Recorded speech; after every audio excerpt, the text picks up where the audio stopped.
Aroma T വിയുടെ എല്ലാ മാന്യ ശ്രോതാക്കൾക്കും വേഗം വരുന്ന കർത്താവായ യേശു ക്രിസ്തുവിന്റെ ധനതിരുനാമത്തിൽ വന്ദനത്തെയും സ്വാഗതത്തെയും അറിയിക്കുന്നു. അനുഗ്രഹീതവും മനോഹരവുമായ നല്ല നിമിഷങ്ങൾക്കായി നല്ല ദിവസത്തിനായി ഞാൻ കർത്താവിന് സ്തോത്രം ചെയ്യുന്നു. ഇന്ന് നമ്മുടെ ക്ഷണം സ്വീകരിച്ച് നമ്മോടൊപ്പം ജോയിൻ ചെയ്തിരിക്കുന്നത് കർത്താവിൻ്റെ വിലപ്പെട്ട ദാസൻ പാസ്റ്റർ KM ജോളി അവറുകളാണ്. തൻ്റെ ജീവിതാനുഭവം അരോമ ടി വി പ്രേക്ഷകരോടൊപ്പം പങ്കുവയ്ക്കുന്നു. ആദ്യം മുതൽ അവസാനം വരെ ശ്രദ്ധയോടെ സ്കിപ്പ് ചെയ്യാതെ എല്ലാ പ്രിയപ്പെട്ടവരും കേൾക്കുകയും നിങ്ങളുടെ പ്രിയപ്പെട്ടവർക്ക് ഷെയർ ചെയ്ത് കൊടുക്കുകയും ചെയ്യുവാൻ മറക്കരുത്. നിങ്ങളുടെ വലിയൊരു അഭിപ്രായങ്ങളും നിർദ്ദേശങ്ങൾ കമൻറ്റ് ബോക്സിൽ രേഖപ്പെടുത്താനും മറക്കരുത്.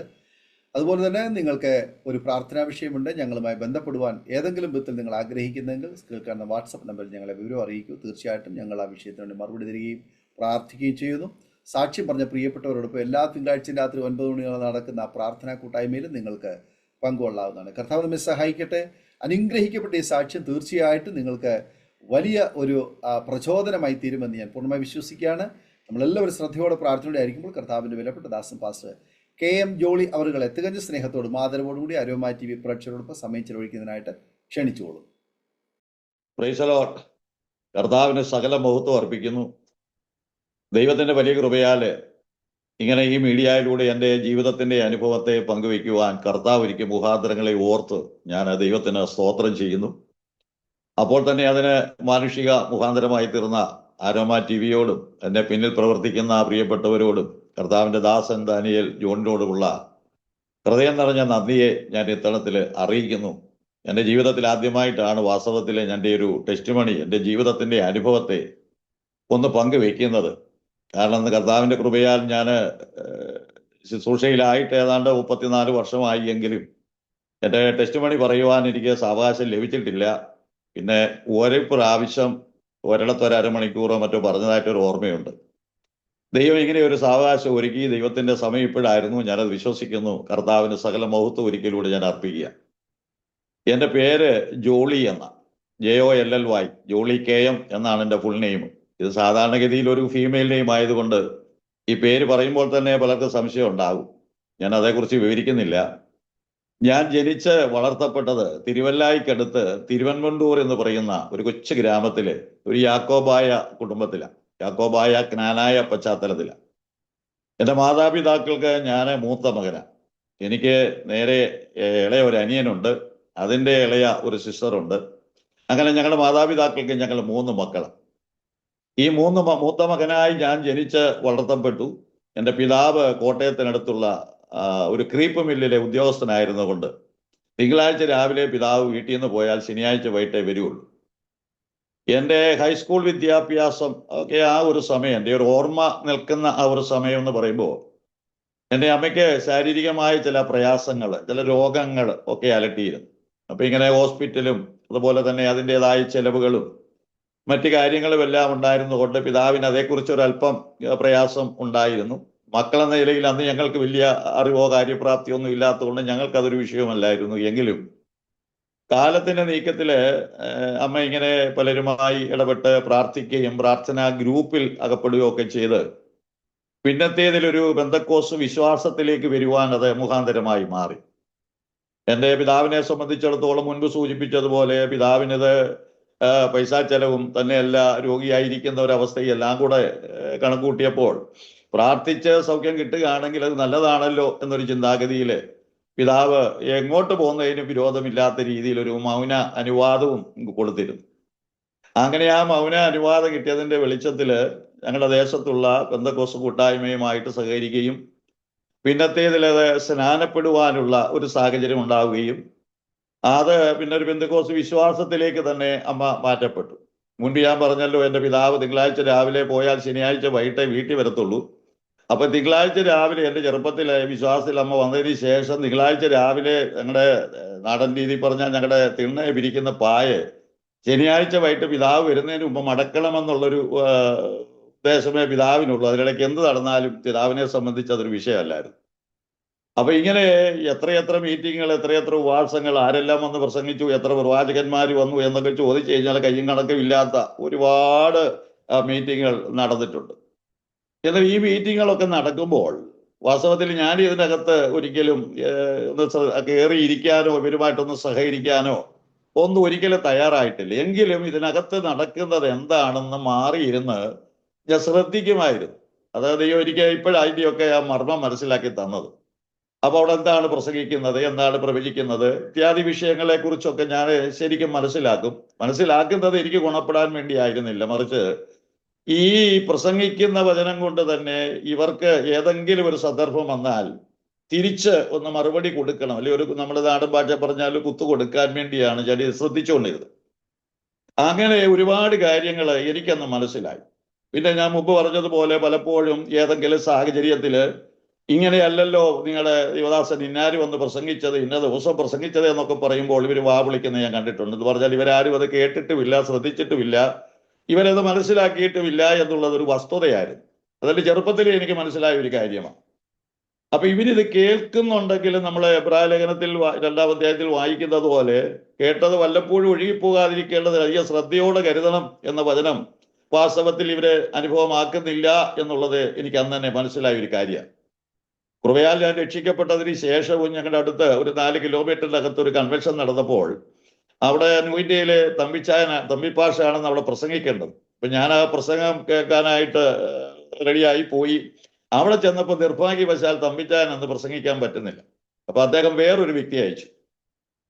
അന്ന് രാത്രി ആ വ്യക്തി അവിടെ നിന്നുകൊണ്ട് 1 മണിക്കൂറിൽ കൂടുതൽ ദൈവജനം ശുശ്രൂഷിച്ചു. ദൈവജനം എന്ന് പറയാൻ പറ്റില്ല, അദ്ദേഹം ചെയ്ത അത്ഭുതങ്ങളും അടയാളങ്ങളും വീര്യപ്രവൃത്തികളും ഒക്കെയാണ് അവിടെ കൂടുതലായിട്ട് വെളിപ്പെട്ട് വന്നത്.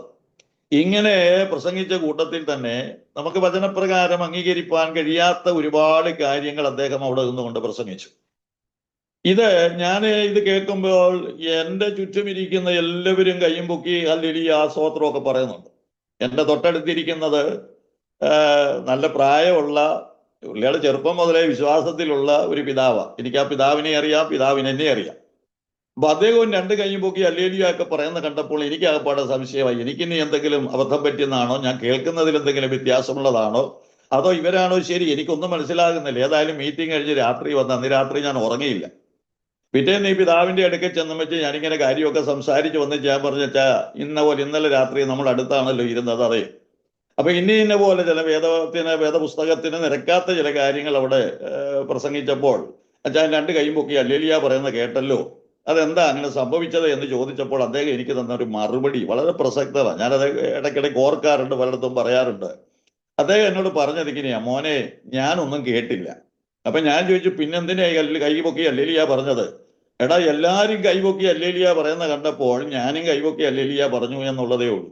വാസ്തവത്തിൽ ഞാനിത് ചില ദുഃഖത്തോടു കൂടി തന്നെയാ പറയുന്നത്. കാരണം എന്താണ് കേൾവിക്കാർക്ക് മനസ്സിലാക്കാൻ കഴിയാത്തത് എന്ന ചോദ്യത്തിന് വേദപുസ്തകത്തിൽ നമുക്ക് പല ഉത്തരങ്ങളുണ്ട്. ഞാൻ അങ്ങോട്ട് ഇപ്പൊ പോകുന്നില്ല, നമുക്കൊന്ന് തിരിച്ചു വരണമല്ലോ, സമയം കീപ്പ് ചെയ്യുകയും വേണമല്ലോ. അപ്പോൾ ഈ ഒരു പശ്ചാത്തലം എൻ്റെ ജീവിതത്തിൽ ചെറുപ്പകാലം മുതലേ ഉണ്ട്. അപ്പൊ ഇത് എന്നെ ദൈവം അന്ന് പഠിപ്പിക്കുകയായിരുന്നു എന്നുള്ളത് പിന്നത്തേതിലാണ് എനിക്ക് മനസ്സിലാകുന്നത്. ഇങ്ങനെ കാലം മുന്നോട്ട് പോയി വീട്ടിൽ വരുന്ന പല ഉപദേശിമാരും പല ഭാഷമാരും ചില സമയത്തേക്ക് ഉച്ചയ്ക്ക് ആരും കാണാതെ അടുക്കളയിൽ കയറി ചോറെടുത്ത് കഴിച്ച് ചിറങ്ങാൻ തുടങ്ങുമ്പോൾ ചില വില്ലന്മാരായ പാസ്റ്റർമാരുടെ കയ്യിൽ ഞാൻ അകപ്പെടാറുണ്ട്. വീട്ടിൽ വന്ന് ശുശ്രൂഷിച്ചേച്ച് നിൽക്കുന്ന വില്ലന്മാരെന്ന് ഞാൻ പറഞ്ഞതിന്റെ ഉദ്ദേശം എന്നാന്ന് ചോദിച്ചു കഴിഞ്ഞാൽ അവർക്ക് എന്നെ പിടിച്ച് അങ്ങോട്ട് നിർത്തിയിട്ട് ഇങ്ങനെ നമ്മുടെ ലാത്രി മാത്യു പറയുന്ന പോലെ പിച്ചാത്തിയും കൊണ്ട് നിൽക്കുക, ഇപ്പൊ നീ മാനസാന്തരപ്പെട്ടോണോ എന്നുള്ള മട്ടിലാണ് ഇങ്ങനെ നിൽക്കുക. സഹികെട്ട് കഴിയുമ്പോൾ ഞാൻ അവർക്ക് കൊടുക്കുന്ന ഒരു മറുപടി ഉണ്ടായിരുന്നു. അതായത് ഒരു അപ്പൻ 2 മക്കളുണ്ടായിരുന്നു. അതിൽ ഒരുത്തനോട് പറഞ്ഞു തോട്ടത്തിൽ പോയി വേല ചെയ്യാൻ പറഞ്ഞു, അവൻ പോകാമെന്ന് പറഞ്ഞു. മറ്റവനോട് പറഞ്ഞു പോകാൻ പറഞ്ഞു, അവൻ പോകത്തില്ലെന്ന് പറഞ്ഞു, മനസ്സില്ലെന്ന് പറഞ്ഞു. പിന്നത്തേതിൽ മനസ്സില്ലെന്ന് പറഞ്ഞവനാ പോയത് എന്ന ഈ ചിത്രം എടുത്ത് അങ്ങോട്ട് പറഞ്ഞേച്ച് ഞാൻ പറയും, നിങ്ങളൊക്കെ ഇന്ന് പോകാമെന്ന് പറഞ്ഞ് നിൽക്കുന്നതേ ഉള്ളൂ, മനസ്സില്ല എന്ന് പറയുന്ന ഞാനേ അന്ന് പോകാൻ കാണത്തുള്ളൂ എന്ന്. ഇത് ഞാൻ പറയുന്നത് തന്നെ എനിക്ക് അന്ന് രക്ഷപ്പെടാൻ വേണ്ടിയാ. പക്ഷെങ്കില് ഞാൻ ഈ പറഞ്ഞ വാക്ക് എൻ്റെ കർത്താവ് കുറിച്ചു വെച്ചിരുന്ന കൊണ്ടാണ് ഇന്ന് ഈ മീഡിയയിലൂടെ ഈ ഒരു അനുഭവത്തെ പങ്കുവെക്കുവാൻ ദൈവം എൻ്റെ ജീവിതത്തിൽ ഭാഗ്യം തന്നത്. തീർച്ചയായിട്ടും ഞാനത് വിശ്വസിക്കുന്നുണ്ട്. കാലം മുന്നോട്ട് നീങ്ങി, മുമ്പ് പറഞ്ഞതുപോലെ അമ്മയുടെ രോഗാവസ്ഥ കുറേയൊക്കെ ഭേദം വന്നു. ഇനി ഉള്ളതുപോലെ അങ്ങ് പറഞ്ഞു കഴിഞ്ഞാൽ ഒരു 6 മാസം കൊണ്ട് അമ്മ ഏതാണ്ട് ആത്മീയ ജീവിതത്തിൻ്റെ അകത്ത് ഒരു കുഴഞ്ഞ മട്ടായി. ഇതൊക്കെ എനിക്കന്ന് മനസ്സിലാക്കാൻ കഴിയുമായിരുന്നു.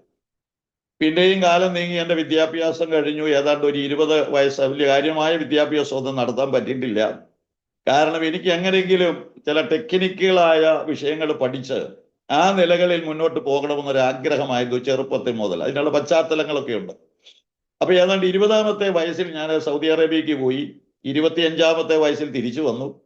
അങ്ങനെ തിരിച്ച് നാട്ടിൽ വന്നിട്ട് ചില ബിസിനസ്സുകളൊക്കെ ചെയ്ത് ബാക്കി കാര്യങ്ങൾ ക്രമീകരിക്കണം വളരണം എന്നൊക്കെയുള്ളതായിരുന്നു എൻ്റെ ചിന്ത. അങ്ങനെ ബിസിനസ്സുകളൊക്കെ ക്രമീകരിച്ചു. ആദ്യം ഫൈബർ ഗ്ലാസിന്റെ ഒരു ബിസിനസ് ആരംഭിച്ചു. അത് കഴിഞ്ഞിട്ട് ഞാൻ ഈ വെൽഡിംഗ് ഇലക്ട്രോഡ്സിന്റെ ഒരു പത്തനംതിട്ട ആലപ്പുഴ ജില്ലയുടെ ഡിസ്ട്രിബ്യൂട്ടറായിട്ട് വന്നു. അങ്ങനെ ഈ കാര്യാദികളൊക്കെ ചെയ്തു. ഇതിനിടയ്ക്ക് ഞാൻ വിവാഹം കഴിച്ചു. എനിക്ക് 2 കുഞ്ഞുങ്ങളായി. ഈ ഇങ്ങനെ നിൽക്കുന്ന ഒരു പശ്ചാത്തലത്തില് ഒരു പ്രത്യേകമായ സാഹചര്യത്തിൽ ഞാൻ വീട്ടിൽ നിന്ന്, ഞാൻ മൂത്ത മകനാണെന്ന് പറഞ്ഞല്ലോ, വേറെ ഒരു വീട് വെച്ച് താമസം മാറേണ്ടുന്ന ഒരു സാവകാശം വന്നു. അങ്ങനെ ഒരു സാഹചര്യം വന്നപ്പോൾ ഞാൻ എൻ്റെ കയ്യിലുണ്ടായിരുന്ന പൈസയെല്ലാം കൊണ്ട് അത്യാവശ്യം എൻ്റെ ഗ്രാൻഡ് ഫാദറിന്റെ വീതം തന്നെയാണ്, അവിടെ കല്ലുമൊക്കെ ഇറക്കി ചെറിയ തോതിൽ പെരപണിയാൻ ആരംഭിച്ചു.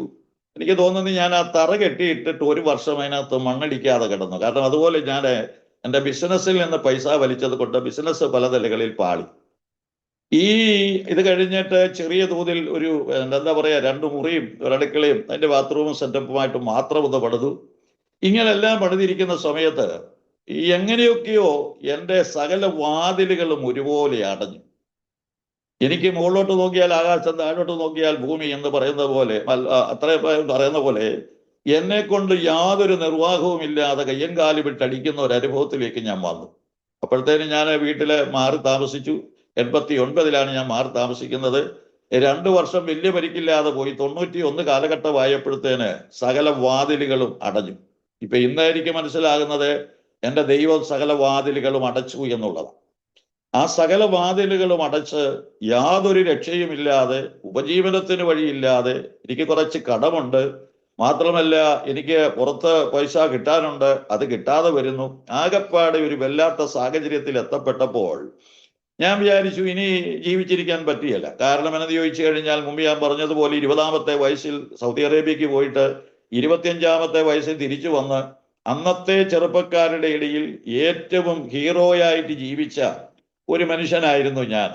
അപ്പൊ എനിക്ക് ഇതിൽ നിന്നങ്ങ് തീരെ തലത്തിലോട്ട് പോവുക എന്ന് പറയുന്നത് വലിയ പ്രയാസമുണ്ടാക്കുന്ന കാര്യമായിരുന്നു. മാത്രമല്ല കുഞ്ഞുങ്ങളുടെ പഠിത്തങ്ങള്, ഭാവി കാര്യങ്ങള്, ഇങ്ങനെയൊക്കെ ചിന്തിച്ചു കഴിഞ്ഞപ്പോൾ വലിയ പ്രയാസമുണ്ടായി. അപ്പൊ ഞാനിങ്ങനെ ചിന്തിച്ചു, ദൈവമേ, എനിക്ക് ഏതായാലും, ഞാൻ അന്നും ദൈവത്തെയൊക്കെ വിളിക്കുമെങ്കിലും ഈ ആത്മാർത്ഥതയോടെ വിളിക്കുന്നതിന്റെ പിന്നിൽ തന്നെയുള്ള രഹസ്യം എന്ന് പറയുന്നത് കാര്യസാധ്യത്തിന് വേണ്ടി മാത്രമായിരുന്നു. അങ്ങനെ ഞാൻ ഇങ്ങനെ പല നിലകളിൽ ചിന്തിച്ചിട്ടും രക്ഷപ്പെടാൻ ഒരു വഴിയില്ല എന്നുള്ള തിരിച്ചറിവ് എനിക്ക് വന്നപ്പോൾ ഞാനൊരു കാര്യം അങ്ങ് തീരുമാനിച്ചു. ഈ ലോകത്തിൽ നിന്ന് മരണം വഴിയായി എങ്ങനെയെങ്കിലും മാറ്റപ്പെടുക, സൂയിസൈഡ് ചെയ്യുക എന്ന തീരുമാനത്തിൽ ഞാൻ ഉറച്ചു. അങ്ങനെ തീരുമാനത്തിൽ ഉറച്ച് ഞാൻ അതിനുവേണ്ടി ഇങ്ങനെ കാത്തിരിക്കുക, അതിനൊരു സമയത്തിനു വേണ്ടി. നമ്മുടെ സ്ഥലത്തിലെ വിധവയുടെ ആ ഒരു അനുഭവം വേണമെങ്കിൽ എൻ്റെ ജീവിതത്തോട് ചേർത്ത് ചിന്തിച്ചാൽ 100% ഏതാണ്ട് ചേർന്ന് വരുന്നൊരു അനുഭവമാണ്. അങ്ങനെ എങ്ങനെയെങ്കിലും മരണം വഴിയായി ലോകത്തിൽ നിന്ന് മാറ്റപ്പെടണം, അവസാനത്തെ അടയുണ്ടാക്കി തിന്നണമെന്ന് പറഞ്ഞതുപോലെ അല്പം കൂടെ ബാക്കിയുള്ളത് എങ്ങനെയെങ്കിലും കഴിച്ച് ശേഷിപ്പിച്ച് ബാക്കി ഇവിടുന്ന് പോകണം എന്നൊരു ചിന്തയിലാണ് ഞാൻ എത്തപ്പെട്ടത്. അങ്ങനെ തീരുമാനത്തിൽ ഉറച്ചിരിക്കുമ്പോൾ എനിക്ക് എൻ്റെ കുഞ്ഞുങ്ങളെ കുറിച്ച്, അന്ന് എനിക്ക് മൂത്ത മോന്, 2-ാമത്തെ മോള്, അങ്ങനെ 2 കുഞ്ഞുങ്ങളുണ്ട്. അവർക്ക് ഒരാൾക്ക് ഏതാണ്ട് 4 വയസ്സും മറ്റേയാൾക്ക് 3 വയസ്സും പ്രായമാകും. അപ്പം ഞാൻ വിചാരിച്ചിട്ട് ഞാൻ പോയാൽ എൻ്റെ കുഞ്ഞുങ്ങൾ അനാഥരാകുമല്ലോ എന്ന ചിന്ത എന്നെ ഭരിച്ചപ്പോൾ ഞാൻ വിചാരിച്ച് കുഞ്ഞുങ്ങളെ കൂടെ എൻ്റെ കൂടെ കൊണ്ടുപോകാം.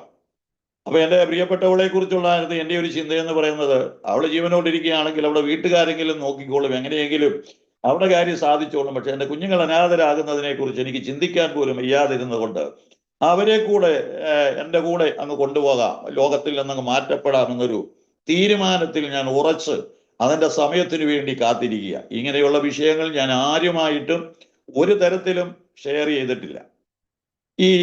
ഈ ഒരു തീരുമാനത്തിൽ ഞാൻ ഇരിക്കുന്ന സമയത്ത് എൻ്റെ അടുത്ത വീട്ടില്, ഒരു 3-4 വീട് അടുത്ത്, അവിടെ എൻ്റെ പ്രിയപ്പെട്ടവളെ കൂടെ അവരെ കുറച്ച് സഹോദരിമാരിരുന്ന് പ്രാർത്ഥിക്കാൻ പോവുക. അങ്ങനെ ഒരു ദിവസം പ്രാർത്ഥിക്കാൻ രാവിലെ പോകാൻ തുടങ്ങിയപ്പോൾ എന്നോട് പറഞ്ഞു, ഞാൻ അവിടെ പ്രാർത്ഥിക്കാൻ പോവാ, അവിടെ ആരോ വന്നിട്ടുണ്ടെന്ന് കേട്ടു, 2 ഉപദേശിമാരാ, അപ്പോ ഒന്ന് പ്രാർത്ഥിച്ചേച്ച് വരട്ടെ. അപ്പൊ ഞാൻ ഏതായാലും ഇങ്ങനെയുള്ള തീരുമാനത്തിൽ ഇരിക്കുന്നു. ഞാൻ പറഞ്ഞു, പൊക്കോ, പോയി പ്രാർത്ഥിച്ചേച്ച് പോരാൻ പറഞ്ഞു. അങ്ങനെ അവള് പോയി. അതെല്ലാം സമുദായ പശ്ചാത്തലത്തിലാണ്, അല്ലാതെ പെന്തക്കോസ്തിന്റെ അനുഭവത്തിലോ ആ നിലകളിലൊന്നും അല്ല. ഏതായാലും അന്ന് അവിടെ വന്നത് ഒരു പ്രവാചകനായിരുന്നു. അദ്ദേഹം എൻ്റെ പ്രിയപ്പെട്ടവളോട് ഒരു ദൂത് പറഞ്ഞത് നഹൂം പ്രവാചകന്റെ പുസ്തകം 2-ാമത്തെ അധ്യായം 1-ാമത്തെ വാക്യമാണ്. സംഹാരകൻ നിനക്കെതിരെ കടന്നു വരുന്നു, ഓട്ട കാത്തുകൊള്ളുക, വഴി സൂക്ഷിച്ചു കൊള്ളുക എന്ന ദൂത് പ്രിയപ്പെട്ടവളോട് പറഞ്ഞപ്പോ വാസ്തവത്തിൽ അത് കേട്ട് അവിടുന്ന് തകർന്ന് അവിടുന്ന് എൻ്റെ വീട്ടിലോട്ട് റോട്ടിൽ കൂടെ കരഞ്ഞുകൊണ്ടാണ് വരുന്നത്. വന്ന് കയറിയപ്പോഴേ എന്നോട് പറഞ്ഞു, ഇന്നൊരു പ്രവാചകനായിരുന്നു, അദ്ദേഹം എന്നോട് പറഞ്ഞ ദൂത് ഇതാണ്, എന്താണ് സംഭവിക്കുന്നത് എനിക്ക് മനസ്സിലാകുന്നില്ല, എന്താണ് കാര്യമെന്ന് എന്നോട് ചോദിച്ചപ്പോൾ എൻ്റെ ഹൃദയമാകപ്പാടെ നടുങ്ങിപ്പോയി. കാരണം ഞാൻ എടുത്തു വെച്ചിരിക്കുന്ന തീരുമാനം, അതിൽ ഉറച്ചിരിക്കുന്ന തീരുമാനം എൻ്റെ പ്രിയപ്പെട്ടവൾക്ക് അറിയത്തില്ല, കുഞ്ഞുങ്ങൾക്കും അറിയത്തില്ല. അപ്പൊ അദ്ദേഹം ഇത് വിളിച്ചു പറഞ്ഞു. ഞാൻ മുമ്പ് പറഞ്ഞതുപോലെ പഴയ കാലത്തൊക്കെ എൻ്റെ ചെറുപ്പത്തിൽ വിശ്വാസത്തിൽ അന്ന് പിന്നെ ശൈശവാസത്തിൽ ഒരുപാട് പ്രവാചകന്മാർ വന്ന് പ്രവചിച്ചതും അങ്ങനെയുള്ളത് കാര്യങ്ങൾ എനിക്ക് ഓർമ്മയുണ്ട്. ചുരുക്കി പറഞ്ഞാൽ അവൾ എന്നോട് വൈഫ് എന്നോട് പറഞ്ഞത്, ഞാൻ അദ്ദേഹത്തെ ഇങ്ങോട്ട് വിളിച്ചിട്ടുണ്ട്, ഇവിടെ വന്നൊന്ന് പ്രാർത്ഥിച്ചേച്ചു പോകും, വേറെ ഒന്നും പറയരുത് എന്ന്. കാരണം എന്നാന്ന് ചോദിച്ചാൽ അതിനോടകം തന്നെ ഈ ആത്മീയ ലോകത്ത് എൻ്റെ ബിസിനസ്സുമായിട്ട് നടക്കുന്ന സമയത്ത് എൻ്റെ കൂടുതൽ സ്നേഹിതന്മാര് വിശ്വാസത്തിൽ നിന്നുള്ളവരായിരുന്നു. ഇപ്പൊ ഈ മുമ്പ് ഞാൻ പറഞ്ഞില്ലേ, വചനം കേൾക്കുന്നുണ്ടോ എന്ന് ചോദിച്ചാൽ കേൾക്കുന്നുണ്ട്, അത് ഗ്രഹിക്കുന്നുണ്ടോ എന്ന് ചോദിച്ചാൽ ഗ്രഹിക്കുന്നില്ലാത്തത് കൊണ്ട് അവളുടെ ജീവിതം ഒരു തലത്തിലും തിരുവെഴുത്തുമായിട്ട് ബന്ധപ്പെട്ട് പോകുന്നതല്ല എന്ന ഒരു തിരിച്ചറിവ് എനിക്ക് വന്നതുകൊണ്ട് എന്നിലുണ്ടായിരുന്ന വിശ്വാസം കൂടെ നഷ്ടപ്പെട്ട ഒരു കാലഘട്ടമായിരുന്നു.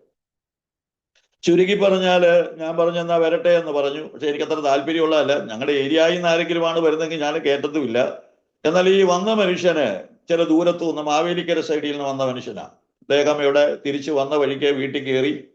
അപ്പൊ അല്പസമയം ഞാൻ അത്ര മൈൻഡ് ചെയ്തില്ല, എങ്കിലും അദ്ദേഹം ഇരുന്നു. കാര്യങ്ങളൊക്കെ എന്തോ അദ്ദേഹത്തിൻ്റെതായ നിലയിൽ തിരുവഴുത്തിൽ നിന്ന് കുറെ കാര്യങ്ങളൊക്കെ അന്ന് പറഞ്ഞു. ഇതൊക്കെ 91 നടക്കുന്ന സംഭവം, 1991. ഇങ്ങനെ സംസാരിച്ചു തീർന്ന ശേഷം എന്നോട് പറഞ്ഞു, ഞാനത് പ്രാർത്ഥിക്കട്ടെ എന്ന് ചോദിച്ചു. ഞാൻ പ്രാർത്ഥിക്കാനും പറഞ്ഞു. പ്രാർത്ഥന കഴിഞ്ഞപ്പോൾ അദ്ദേഹം എന്നോട് പറഞ്ഞു, ഞാനൊരു വെളിപ്പാട് കണ്ടിട്ടുണ്ട്. ഞാൻ ചോദിച്ചു എന്താ? വലിയൊരു മല പോലെ ഒരു ഭാരം, അത് നിങ്ങളുടെ തലയിലേക്ക് വീഴാൻ ഇങ്ങനെ നിൽക്കുക, എന്നാൽ ഒരു കരം അടിയിൽ താങ്ങിയിട്ടുണ്ട്. ആ കരം അവിടെ നിന്ന് മാറിയാൽ നിങ്ങളെ പൊടിയായി പോകും എന്ന് പറഞ്ഞു. അപ്പൊ ഇത് കേട്ടപ്പോഴത്തേന് എൻ്റെ ഉള്ളിൽ, എൻ്റെ ജീവിതം എനിക്കറിയാമല്ലോ, എൻ്റെ വൈഫിന് അറിയത്തില്ലെന്ന് ഞാൻ പറഞ്ഞു. എൻ്റെ ഉള്ളമാകപ്പാടെ തകർന്നു. ഞാൻ അല്പം വിങ്ങി പൊട്ടി എന്ന് പറയുന്നതാണ് ശരി, പക്ഷെ ഞാൻ പിടിച്ചു നിർത്തി. കഠിന ഹൃദയനാക്കി ഞാൻ പിടിച്ചു നിർത്തി. ഇദ്ദേഹം ഇത് പറഞ്ഞാണല്ലോ എന്ന് വിചാരിച്ച് പെട്ടെന്ന് എനിക്കൊരു ബൈക്ക് ഉണ്ടായിരുന്നു. ഞാൻ അദ്ദേഹത്തെ ബൈക്കേ കയറ്റി എൻ്റെ കയ്യിൽ ഉണ്ടായിരുന്ന എന്താ പറയുന്നത് ചെറിയ ഒരു ദശാംശം അദ്ദേഹത്തിന് കൊടുത്ത് അദ്ദേഹത്തെ കൊണ്ട് MC റോഡിൽ കൊണ്ടുവിട്ട് ബസ്സും കയറ്റി വിട്ടേച്ച് തിരിച്ചു വന്നപ്പോൾ എൻ്റെ വൈഫ് ചോദിച്ചു എന്താ സംഭവം? ഞാൻ പറഞ്ഞു എനിക്കറിഞ്ഞുകൂടാ, എനിക്കൊന്നും അറിഞ്ഞുകൂടാ, എനിക്ക് മനസ്സിലാകുന്നില്ല. അപ്പൊ ഈ പോകുന്നതിന് അവിടെ റോഡിൽ ചെന്ന് കഴിഞ്ഞപ്പോൾ അദ്ദേഹം എന്നോട് പറഞ്ഞു, ഞാൻ അദ്ദേഹത്തോട് ചോദിച്ചു, വൈഫ് കേൾക്കാതാണല്ലോ, ഞങ്ങളുടെ രണ്ടും മാത്രമേ ഉള്ളല്ലോ. ഞാൻ ചോദിച്ചു, ഞാൻ രക്ഷപ്പെടാൻ എന്താ വഴുത്? ഈ പറഞ്ഞ പോലെ എനിക്ക് ചില പ്രശ്നങ്ങളൊക്കെ ഉണ്ട്. അദ്ദേഹം എന്നോട് പറഞ്ഞു, ദൈവസന്നിധിയിൽ താഴുക, ദൈവത്തെ വിളിച്ചപേക്ഷിക്കുക, ഉപവസിച്ച് പ്രാർത്ഥിക്കാൻ കഴിയുമെങ്കിൽ ഉപവസിച്ച് പ്രാർത്ഥിക്കുക. എന്നിട്ട് ഒരു വാക്കുകൂടെ എന്നോട് പറഞ്ഞത്, ഞാനിങ്ങനെ ഉപവസിച്ച് പ്രാർത്ഥിക്കാൻ പറഞ്ഞു എന്നതുകൊണ്ട് നിങ്ങൾ ഉപവാസവും പ്രാർത്ഥനയും ഒക്കെ വെക്കുമ്പോൾ എന്നെ നിങ്ങൾ വിളിക്കരുത്, ഞാൻ വരത്തില്ല. ഇത് വാസ്തവത്തിൽ എന്നെ ഒരുപാട് എൻ്റെ ഹൃദയത്തിൽ നല്ല പോലെ ടച്ച് ചെയ്തു. അപ്പൊ ഞാൻ ഇവിടെ വന്നേച്ച് പറഞ്ഞു, വൈഫിനോട് പറഞ്ഞു, ശരി നമുക്ക് 2-3 ദിവസം ഉപവസിക്കാൻ അദ്ദേഹം പറഞ്ഞിട്ടുണ്ട്, അതുകൊണ്ട് എന്താ ചെയ്യേണ്ടതെന്ന് ചോദിച്ചു. അപ്പോൾ നമ്മുടെ പഴയ മുമ്പേ പറഞ്ഞ യാക്കോബായ ജ്ഞാനായ പശ്ചാത്തലത്തിലുള്ള കുറെ അമ്മച്ചിമാർ എല്ലാവരും കൂടെ വിളിച്ചു കൂട്ടി. ഞങ്ങളുടെ ചർച്ചിലത്തെ പള്ളിയിൽ തന്നെ ഉണ്ടായിരുന്ന 1-2 ഉപദേശിമാരെ വിവരം അറിയിച്ചു. അവരെല്ലാം കൂടെ വന്നു. ഒരു 3 ദിവസം ഇവിടെ ഉപവാസവും പ്രാർത്ഥനയും ഒക്കെ എൻ്റെ വീട്ടിൽ നടത്തി. ഈ 3 ദിവസത്തെ ഉപവാസവും പ്രാർത്ഥനയും കഴിഞ്ഞിട്ടും വാസ്തവത്തിൽ എനിക്ക് യാതൊരു വ്യത്യാസവുമില്ല, ഒരു മാറ്റവുമില്ല, ഒരു സമാധാനവുമില്ല. ഞാൻ പഴയ പോലെ തന്നെ ആയിരിക്കുക. ഇപ്പൊ എൻ്റെ തീരുമാനം വീണ്ടും വീണ്ടും കടുക്കുന്നുണ്ടെങ്കിലും രക്ഷയ്ക്കൊരു വഴിയുണ്ട് എന്നൊരു ചിന്ത എവിടെ നിന്നോ എന്നെ ഭരിക്കാനും തുടങ്ങി. ഇപ്പൊ ഇങ്ങനെ ദിവസങ്ങൾ മുന്നോട്ട് പോയപ്പോൾ ഞാൻ എൻ്റെ പ്രിയപ്പെട്ടവളോട് പറഞ്ഞു, ഞങ്ങൾ രണ്ടുപേരും കൂടെ സംസാരിക്കാൻ പറഞ്ഞൊരു കാര്യം ചെയ്യാം, നമുക്ക് അദ്ദേഹത്തെ തന്നെ ഒന്ന് വിളിക്കാം. അദ്ദേഹം വിളിക്കണ്ട എന്ന് പറഞ്ഞതെങ്കിലും നമുക്ക് അദ്ദേഹത്തെ തന്നെ ഒന്ന് വിളിക്കാം, നമുക്കൊരു 3 ദിവസം ദൈവസന്നിധിയിൽ ഒന്ന് ഉപവസിക്കാം, ദൈവം എന്താണ് വഴി തുറക്കുന്നത് നമുക്കറിയില്ലല്ലോ. ഏതായാലും അദ്ദേഹത്തിന്റെ മുൻപ് പറഞ്ഞ പ്രിയപ്പെട്ടവള് പോയ കൂട്ടായ്മയുള്ള ബന്ധത്തിൽ അവരിൽ നിന്നുള്ള ഫോൺ നമ്പരും ഒക്കെ മേടിച്ച് അദ്ദേഹത്തെ വിളിച്ചു. അദ്ദേഹം ഒരു 3 ദിവസത്തെ ഡേറ്റ് തന്നു. അങ്ങനെ അദ്ദേഹം വീട്ടിൽ വന്നു. ഞങ്ങൾ ഒന്നിച്ച് ഒരു മുറിക്കകത്തിരുന്ന് എനിക്ക് തോന്നുന്ന ഒരു 11 മണിയായപ്പോൾ രാവിലെ ഇരുന്ന് അദ്ദേഹം തന്നെ പ്രാർത്ഥിച്ച് ആരംഭിക്കുക.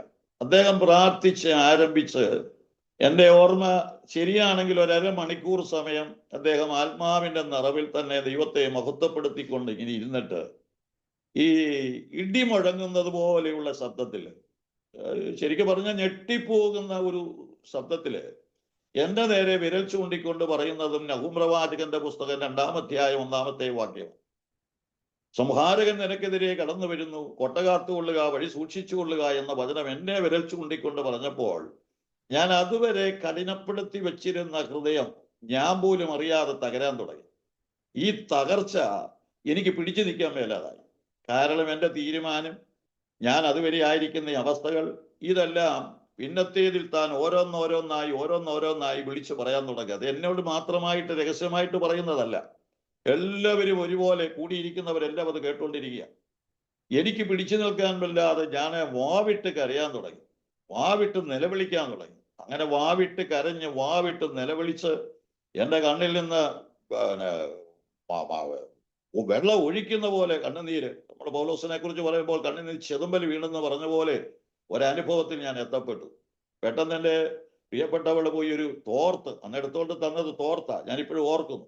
നമ്മുടെ നാടൻ രീതിയിൽ പറഞ്ഞു കഴിഞ്ഞാൽ വലിയ ടവൽ എടുത്തോണ്ട് വന്ന് എനിക്ക് തന്നു. ഞാൻ അതുകൊണ്ട് കണ്ണു തൂക്കുന്നു, മൂക്ക് തൂക്കുന്നു, വാ തൂക്കുന്നു, എന്തെല്ലാം ചെയ്തിട്ടും എനിക്ക് പിടിച്ചു നിൽക്കാൻ കഴിയാത്ത നിലയിൽ ഞാൻ അത്രമാത്രം ദൈവസന്നിധിയില് അലമുറയിട്ട് നിലവിളിച്ച് കരയാൻ തുടങ്ങി. എൻ്റെ ഈ കരച്ചിൽ എൻ്റെ ചുറ്റുപാട്ടുള്ള എല്ലാ പ്രിയപ്പെട്ടവരും കേട്ടു. കാരണം എൻ്റെ ജീവിതത്തിലോ ഞങ്ങളുടെ കുടുംബത്തിലോ അങ്ങനെ ഒരു സംഭവം ഉണ്ടായിട്ടില്ല. അതുപോലുള്ള ഒരു നിലവിളിയായിരുന്നു ആ സമയത്ത്. ഈ നിലവിളി അങ്ങോട്ട് കഴിഞ്ഞു, 1 മണിയായി. അതുവരെ ഞാനങ്ങ് കരയും. എനിക്ക് നിർത്താൻ പറ്റാത്ത നിലകളിൽ ഞാൻ ദൈവസന്നിധിയിൽ, കർത്താവേ എന്നെ രക്ഷിച്ചേ പറ്റൂ, എനിക്ക് വിടുതൽ ഉണ്ടായേ പറ്റൂ, എനിക്ക് ജീവിക്കണം എന്നുള്ളൊരാഗ്രഹം എൻ്റെ അകത്ത് വന്ന് നിലവിളിച്ച് കരഞ്ഞ് പ്രാർത്ഥിച്ച് 1 മണിയായപ്പോൾ ഞാൻ ആത്മാർത്ഥമായിട്ട് പറഞ്ഞു കഴിഞ്ഞാൽ ആമേൻ പറഞ്ഞ് ആശീർവാദം പറഞ്ഞ് എഴുന്നേറ്റ് കഴിഞ്ഞപ്പോൾ ഞാൻ ഇരുന്ന മനുഷ്യനല്ല എഴുന്നേറ്റത് എന്ന പൂർണ്ണ ബോധ്യം എൻ്റെ ജീവിതത്തിൽ വന്നു. എന്നെ സംബന്ധിച്ചിടത്തോളം ഞാനന്ന് രക്ഷിക്കപ്പെടുകയായിരുന്നു എന്നോ ഞാനന്ന് വചനപ്രകാരം വീണ്ടും ജനിക്കപ്പെടുകയായിരുന്നോ എന്നുള്ള യാതൊരു ബോധ്യവും അന്നെനിക്കില്ല. പക്ഷെങ്കിൽ ഈ സങ്കടങ്ങളെല്ലാം കൂടെ ഇറക്കി വെച്ച് ഈ കിടന്ന ബീജത്താലല്ല ജീവനുള്ളത് നിലനിൽക്കുന്നതുമായ ദൈവവചനത്താൽ വീണ്ടും ജനിച്ചു എന്ന് പത്രോസ് പറയുന്ന പോലെ നഹൂം പ്രവാചകന്റെ പുസ്തകം 2-ാം അധ്യായം 1-ാമത്തെ വാക്യപ്രകാരം വീണ്ടും ജനിക്കുവാനുള്ള വലിയ ഭാഗ്യം എൻ്റെ ദൈവം എനിക്ക് തന്നു. ഞാൻ ആ പ്രാർത്ഥന കഴിഞ്ഞ് മുമ്പ് പറഞ്ഞതുപോലെ ആശീർവാദം കഴിഞ്ഞ് എഴുന്നേറ്റ് കഴിഞ്ഞപ്പോൾ എൻ്റെ ഹൃദയത്തിലിരുന്ന ഭാരമില്ല, എൻ്റെ ചിന്തയിലിരുന്ന ഭാരമില്ല. ഇപ്പൊ എനിക്ക് മരണത്തെക്കുറിച്ചോ ആത്മഹത്യയെക്കുറിച്ചോ ഉള്ള ചിന്തയില്ല. ദൈവവചനത്തിൽ നമ്മൾ വായിക്കുന്ന പോലെ സകല ബുദ്ധിയെയും കവിയുന്ന ഒരു ദൈവിക സമാധാനം കൊണ്ട് ദൈവം എൻ്റെ ഹൃദയത്തെയും എൻ്റെ ചിന്തയെയും അങ്ങ് നിറച്ചു കഴിഞ്ഞപ്പോൾ എനിക്കൊരു കാര്യം ബോധ്യമായി. എനിക്ക് ആശ്രയിപ്പാൻ, എന്നെ സഹായിപ്പാൻ, എന്നെ തുണയ്ക്കുവാൻ, എനിക്ക് വേണ്ടി കരുതുവാൻ ഒരാളുണ്ട്. ആ വ്യക്തി എൻ്റെ കർത്താവാണെന്നുള്ള വലിയ ബോധ്യം ദൈവത്തിന്റെ പരിശുദ്ധാത്മാവ് എൻ്റെ ഉള്ളിൽ തന്നു. അത് കഴിഞ്ഞ് പിന്നെ ഞാൻ ആ കടഭാരത്തെക്കുറിച്ചോ എൻ്റെ കഴിഞ്ഞകാല അനുഭവങ്ങളെക്കുറിച്ചോ മുൻപ് സൂചിപ്പിച്ചതുപോലെ ആത്മഹത്യയെക്കുറിച്ചോ ഒന്നും ഒരു ചിന്തയും എനിക്ക് പിന്നെ വന്നിട്ടില്ല. പക്ഷെ അപ്പോഴും എൻ്റെ കടം ബാക്കി നിൽക്കുന്നു, കിട്ടാനുള്ള പൈസയുണ്ട്, പിന്നെ ദാരിദ്ര്യമുണ്ട്, എൻ്റെ എല്ലാ ബിസിനസ്സുകളും അവസാനിച്ചു. ഉള്ളത് പറഞ്ഞു കഴിഞ്ഞാൽ അന്നത്തെ പ്രാർത്ഥന കഴിഞ്ഞ് ഞാൻ എഴുന്നേറ്റപ്പോൾ എൻ്റെ പ്രിയപ്പെട്ടവൾ എൻ്റെ ഒരു ബൈബിൾ കൊണ്ടു തന്നു. ഞാൻ ക്രിസ്തീയ കുടുംബത്തിൽ ജനിച്ചവരായാലും ഞങ്ങളുടെയൊക്കെ വീട്ടിൽ ബൈബിളുണ്ട്. ആ ബൈബിൾ എൻ്റെ കൊണ്ടു തന്നു. അത് അവൾക്ക് ഞങ്ങളുടെ വിവാഹത്തിന്, അവള് എരുമേലി മുക്കൂട്ടുതറയാണ് അവിടെ വീട്, അവിടെയുള്ള IPCയിലെ ഒരു പാസ്റ്റർ ഇവിടെ വീട് കൂടെ വിസിറ്റ് ചെയ്യുമായിരുന്നു. അദ്ദേഹം കൊടുത്ത ബൈബിളാണ് അവർക്ക് കല്യാണത്തിന് വിവാഹത്തിന് പ്രസന്റ് ചെയ്ത ബൈബിളാണ്. ആ ബൈബിൾ എൻ്റെ തന്നു. ആ ബൈബിൾ എൻ്റെ കൈ കിട്ടി. ഞാൻ ഉള്ളതുപോലെ പറഞ്ഞാൽ 66 പുസ്തകങ്ങളും വായിച്ച് തീർത്തിട്ടാണ് ഞാൻ ആ ബൈബിൾ താഴെ വെച്ചത് എന്ന് വേണമെങ്കിൽ പറയാം. കാരണം അന്ന് വരെ എനിക്ക് ബൈബിൾ സങ്കീർത്തനം ഞാൻ വായിക്കാറുണ്ടെങ്കിലും എനിക്ക് ഈ ബൈബിൾ എൻ്റെ ഈ വീണ്ടും ജനനം കഴിഞ്ഞപ്പോൾ വചനത്തോടുള്ള ദാഹവും വിശപ്പും എൻ്റെ അകത്തോട്ട് വന്നിട്ട് എനിക്കിതങ്ങ് എങ്ങനെയെങ്കിലും അങ്ങ് പച്ചയ്ക്ക് തിന്നണമെന്നുള്ളൊരു ആർത്തി ദൈവവചനത്തോട് വന്നു. ദൈവകൃപയാൽ ഇന്നും എനിക്ക് ദൈവം അത് തന്നിട്ടുണ്ട്. അത് പിന്നത്തേതിൽ ഞാൻ സൂചിപ്പിക്കാമെന്ന് വിചാരിക്കുന്നു. അപ്പൊ അന്ന് ഈ 66 പുസ്തകവും ഞാൻ വായിക്കുക. ഈ വായിച്ചിട്ട് എനിക്കൊന്നും മനസ്സിലാകുന്നില്ല എന്നുള്ളത് വേറൊരു വസ്തുത. വീണ്ടും വായിച്ചു, എത്ര ആവർത്തി വായിച്ചു എന്ന് എനിക്ക് തന്നെ അറിയില്ല. ബുക്കുകൾ മാറി വായിച്ചു, എനിക്ക് അറിഞ്ഞുകൂടാ. അങ്ങനെ വായിക്കുന്ന ഒരു അനുഭവത്തിലേക്ക് ദൈവം എന്നെ കൊണ്ടെത്തിച്ചു. ഈ ഉപവാസത്തെ ആദ്യത്തെ ദിവസം കഴിഞ്ഞു. രണ്ടാമത്തെ ദിവസം അദ്ദേഹം തന്നെ വന്നു. അദ്ദേഹം വന്നിട്ട് എന്നെ കുറിച്ചുള്ള ദൈവിക പദ്ധതിയെക്കുറിച്ചാണ് രണ്ടാമത്തെ ദിവസം താൻ പ്രവചനാത്മാവിൽ ദൂത് എന്നോട് പറഞ്ഞത്. വാസ്തവത്തിൽ അന്ന് പറഞ്ഞ ആ ദൂത് ഇന്നും എൻ്റെ ജീവിതത്തിൽ അതുപോലെ സംഭവിക്കുന്നു. പിന്നെ എൻ്റെ അവിശ്വസ്തത കൊണ്ടോ അവിശ്വാസം കൊണ്ടോ അശുദ്ധി കൊണ്ടോ ഒക്കെ എന്തെങ്കിലും പോരായ്മകൾ വന്നതിന്റെ വെളിച്ചത്തിലോ ദൈവം ആഗ്രഹിച്ച അളവിൽ എത്തപ്പെടാൻ കഴിഞ്ഞിട്ടുണ്ട് എന്ന് ഞാൻ പറയുന്നില്ല. അത് ദൈവം അറിയുന്നുണ്ട്, എനിക്കും അതറിയാം. എങ്കിലും രണ്ടാമത്തെ ദിവസം പറഞ്ഞ ആ ദൂത് അല്ലെങ്കിൽ ആ പ്രവചനം ഏറെക്കുറെ അതുപോലെ ഇതുവരെയും നിറവേറപ്പെട്ടിട്ടുണ്ട്. നാളെയും അത് നിറവേറപ്പെടും എന്ന് ഞാൻ പൂർണ്ണമായി വിശ്വസിക്കുന്നു. മൂന്നാമത്തെ ദിവസം ഉപവാസ പ്രാർത്ഥനയുണ്ടായിരുന്നു. അദ്ദേഹം വന്നു. ഞങ്ങളുടെ ദേശത്തോടുള്ള ബന്ധത്തിൽ കുറെ ദൂത് പറഞ്ഞു. അങ്ങനെ ഉപവാസ പ്രാർത്ഥന അവസാനിച്ചു. ഞാനൊരു പുതിയ സൃഷ്ടിയായി എന്നുള്ള ബോധ്യം ദൈവത്തിന്റെ കൃപയാൽ എനിക്ക് കിട്ടി. എൻ്റെ പേര് ജീവന്റെ പുസ്തകത്തിൽ എഴുതി എന്നുള്ള ബോധ്യം എനിക്ക് കിട്ടി. വചനപ്രകാരമാണ് ഞാൻ വീണ്ടും ജനിച്ചിരിക്കുന്നത് എന്ന വലിയ ധൈര്യം ദൈവം എനിക്ക് തന്നു. അത് കഴിഞ്ഞ് ഇദ്ദേഹവുമായുള്ള ബന്ധത്തിൽ, എന്നെ ഈ വിശ്വാസത്തിലേക്ക് കൊണ്ടുവന്ന ആ പ്രവാചകനുമായുള്ള ബന്ധത്തിൽ കൂട്ടായ്മകൾ ആചരിച്ച് മുന്നോട്ട് പോകുന്ന ഒരു പ്രകൃതമായിരുന്നു. ഏതാണ്ട് 10 മാസം. അപ്പോൾ തന്നെ എൻ്റെ കുടുംബം വന്നു. അതുപോലെ തന്നെ മുൻപ് സൂചിപ്പിച്ച എൻ്റെ പ്രിയപ്പെട്ടവളോട് ചേർന്ന് പ്രാർത്ഥിച്ചു കൊണ്ടിരുന്ന കുറെ ആളുകൾ, അവരെല്ലാം കൂടെ ചേർന്ന് ഞങ്ങളൊരു ചെറിയ പ്രെയർ ഗ്രൂപ്പ് പോലെ ഇടയ്ക്കിടയ്ക്ക് പ്രാർത്ഥന വെക്കും. ചിലപ്പോൾ അദ്ദേഹത്തെ വിളിക്കും, അല്ലെ ഞങ്ങളെല്ലാം കൂടി ഒന്ന് പ്രാർത്ഥിക്കും. അങ്ങനെ ഒരു 10 മാസം ഞങ്ങൾ മുമ്പോട്ട് പോയി. എൻ്റെ ഓർമ്മ ശരിയാണ് എന്ന് ഞാൻ വിശ്വസിക്കുന്നു. ഒരു 10ാമത്തെ മാസമായപ്പോൾ ഈ പറഞ്ഞ ഗ്രൂപ്പിൽപ്പെട്ട ഒരാളുടെ വീട്ടിൽ ഒരു 3 ദിവസത്തെ ഉപവാസപ്രാർത്ഥന നടക്കുക. അന്ന് ഒരു ദിവസം പത്തനംതിട്ടയ്ക്കപ്പുറത്ത് വടശ്ശേരിക്കര കുമ്പളാംപൊയ്ക എന്ന് പറയുന്ന പ്രദേശത്ത് നിന്ന് ആ ഇടയ്ക്ക് വിശ്വാസത്തിലോട്ട് വന്ന CSIയിലെ ഒരു അച്ഛൻ, ആ ഇടയ്ക്ക് സ്ഥാനപ്പെട്ട് വിശ്വാസത്തിലോട്ട് വന്ന CSIയിലെ ഒരു അച്ഛനാണ് ശുശ്രൂഷയ്ക്ക് വന്നത്. അദ്ദേഹം വന്ന് ശുശ്രൂഷിക്കുമ്പോൾ ഞാൻ ഇന്നതുപോലെ ഓർക്കുന്നു, ശ്രേഷ്ഠ വരങ്ങളെ വാഞ്ചിപ്പീൻ, അതിശ്രേഷ്ഠമായൊരു മാർഗം ഞാൻ നിങ്ങൾക്ക് കാണിച്ചു തരാം. ഈ വചനം എടുത്താണ് അദ്ദേഹം 1 മണിക്കൂർ വചനം ശുശ്രൂഷിച്ചത്. ഈ 1 മണിക്കൂർ അദ്ദേഹം ശുശ്രൂഷിച്ചപ്പോൾ വാസ്തവത്തിൽ എൻ്റെ ജീവിതത്തിൽ എനിക്കത് ഒരു വ്യത്യസ്തമായ അനുഭവമായിരുന്നു. എൻ്റെ കാരണം, ഞാൻ അതുവരെ കേട്ടത് ദൂതുകളാണ്. വേദപുസ്തകത്തിൽ ഏത് ഭാഗമെടുത്താലും ദൂത് അല്ലെങ്കിൽ ആ നിലകളിലുള്ള പ്രകാശനമാണ്. എന്നാൽ അതിനപ്പുറത്ത് ഇതിനകത്ത് ചില വിലപ്പെട്ട മുത്തുകൾ ഉണ്ടെന്നുള്ളത്, ചില മർമ്മങ്ങളുണ്ടെന്നത്, ദൈവത്തിന്റെ ആഴങ്ങൾ ഉണ്ടെന്നുള്ളത് എനിക്ക് അന്നത്തെ ആ 1 മണിക്കൂർ നേരത്തെ ശുശ്രൂഷയിലാണ് ബോധ്യം വന്നത്. ഇത് കഴിഞ്ഞത് എൻ്റെ വാസ്തവത്തിൽ ആ ഉപവാസം എനിക്ക് വേണ്ടിയായിരുന്നു. അദ്ദേഹം വന്ന് ശുശ്രൂഷിച്ചതും എനിക്ക് വേണ്ടിയായിരുന്നു എന്ന് പറയുന്നതിൽ എനിക്ക് സന്തോഷമുണ്ട്. ഞാൻ പിന്നെ അദ്ദേഹത്തെ കണ്ടിട്ടില്ല. അത് കഴിഞ്ഞപ്പോൾ മുതലാണ് വേദപുസ്തകം പഠിക്കണമെന്നൊരാഗ്രഹം വന്നത്. മറ്റേതെനിക്ക് മനസ്സിലാക്കണം, വായിക്കണം, ഇങ്ങനെ പഠിക്കണം ഒക്കെ ഉണ്ടെങ്കിലും ഇത് പഠിക്കണമെന്നൊരാഗ്രഹം വന്നു. ദിവസം ഞാനുള്ളത് പറഞ്ഞാൽ എനിക്ക് ആഴ്ചയിൽ ഏതാണ്ട് 3 ദിവസം ഉച്ചവരെ ഉപവാസമെടുത്ത് വചനവുമായിട്ട് ഇരുന്ന് ദൈവത്തിന്റെ കൃപയാൽ ദൈവം എന്നെ കുറേശ്ശെ പഠിപ്പിക്കാനായിട്ട് തുടങ്ങി. ഇങ്ങനെ പഠിപ്പിക്കാനായിട്ട് തുടങ്ങുമ്പോൾ എനിക്ക് ആദ്യമായി ഉണ്ടായ ഒരു സംശയം എന്ന് പറയുന്നത്, വീണ്ടും ജനനം പ്രാപിച്ചു കഴിഞ്ഞപ്പോൾ എൻ്റെ ജീവിതത്തിനുണ്ടായ മാറ്റം. ഒരുവൻ ക്രിസ്തുവിലായാൽ അവൻ പുതിയ സൃഷ്ടി, പഴയത് കഴിഞ്ഞു, ഇതാ അത് പുതുതായി തീർന്നിരിക്കുന്നു എന്ന് പറഞ്ഞതുപോലെ പഴയതുമായി ബന്ധപ്പെടാൻ കഴിയാത്ത, അതിൽ നിന്ന് വേർപെട്ട് നിന്ന് ഒരു വിശുദ്ധ ജീവിതത്തിന്റെ ഉടമയാകണം എന്നൊരു ചിന്ത എൻ്റെ അകത്ത് വന്നപ്പോൾ, ഞാൻ മുൻപ് പറഞ്ഞതുപോലെ ഞാൻ കണ്ടതും കേട്ടതുമായ ഈ പറഞ്ഞ ആത്മീക ലോകത്തെ പല ആളുകളും അല്ലെങ്കിൽ ആ പശ്ചാത്തലങ്ങളും ഇതുമായിട്ട് പൊരുത്തപ്പെട്ടു പോകുന്നില്ല എന്ന വസ്തുത എന്നെ ഭരിച്ചു. അപ്പൊ ഞാൻ ദൈവത്തോട് ചോദിച്ച ആദ്യത്തെ ഒരു ചോദ്യമുണ്ട്, ദൈവമേ, എനിക്കിങ്ങനെ ഒരു അനുഭവം നീ തന്നു, ഇപ്പോഴത്തെക്കുറിച്ച് എനിക്ക് ഏറെക്കുറെ ഒരു വ്യക്തതയായി. പക്ഷെ ഞാൻ കണ്ട നല്ല മറക്കാതെ പറഞ്ഞാൽ ആത്മീയ ലോകത്തെ പലരും, എല്ലാവരും അങ്ങനെയാണെന്നല്ല, ആത്മീയ ലോകത്തെ പലരും ഇതുമായിട്ട് പൊരുത്തപ്പെട്ടു പോകുന്നില്ലല്ലോ, ഇതെന്തുകൊണ്ടാണ് എന്ന് എൻ്റെ അകത്ത് ചിന്ത വന്ന് ഞാൻ ദൈവത്തോടത് ചോദിച്ചു. അന്നൊക്കെ ചോദിച്ചു തീരുന്നതിന് മുമ്പ് ദൈവം മറുപടി തരുമായിരുന്നു. അതിന്റെ ശൈശവാവസ്ഥ കൊണ്ടോ അന്നത്തെ നിഷ്കളങ്കത കൊണ്ടോ ഒക്കെ ആയിരിക്കാം. പിന്നെ കാലം കഴിയുമ്പോഴാണല്ലോ നമ്മളൊക്കെ എന്താ പറയുക, ഈ കള്ളത്തരങ്ങളും കാപട്യങ്ങളും ഒക്കെ നമ്മുടെ അകത്ത് വർദ്ധിക്കുന്നത്. അന്ന് അങ്ങനെയൊന്നുമില്ല. വളരെ നിഷ്കളങ്കതയോടെ ദൈവത്തോട് ചോദിച്ചു. അന്ന് രാത്രിയിൽ ദൈവം എനിക്കൊരു ദർശനം തന്നു.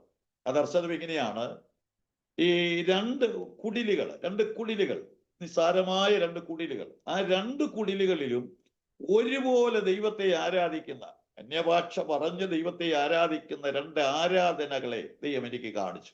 എന്നിട്ട് എന്നോട് പറഞ്ഞൊരു വാക്കിതാണ്: മോനെ, ഇതിൽ ഒരു കൂട്ടര് മാത്രമേ എൻ്റെ വരവിങ്കൽ എടുക്കപ്പെടുകയുള്ളൂ. ഇത് പറഞ്ഞു ഞാൻ ഉറക്കം വിട്ട് ഉണർന്നു, എഴുന്നേറ്റിരുന്ന ഒരു അല്പസമയം പ്രാർത്ഥിച്ചു. എന്താണ് ഇതിന്റെ മർമ്മമെന്ന് എനിക്ക് മനസ്സിലാകുന്നില്ല. വീണ്ടും പ്രാർത്ഥിച്ചേച്ച് കിടന്നുറങ്ങി. പിറ്റേന്ന് രാവിലെ പറഞ്ഞ പോലെ ഭക്ഷണം വെടിഞ്ഞ് ദൈവസന്നിധിയിൽ വചനവുമായി ഇരുന്ന് എടുത്ത് വായിക്കാൻ തുടങ്ങിയത് മത്തായിയുടെ സുവിശേഷം 25-ാമത്തെ അധ്യായം. അത് ഞാൻ വായിച്ച് താഴോട്ട് വന്നപ്പോഴാണ് എനിക്ക് മനസ്സിലായത് 10 കന്യകമാരുടെ ഉപമയാണ്. 10 പേരും കന്യകമാരാണ്.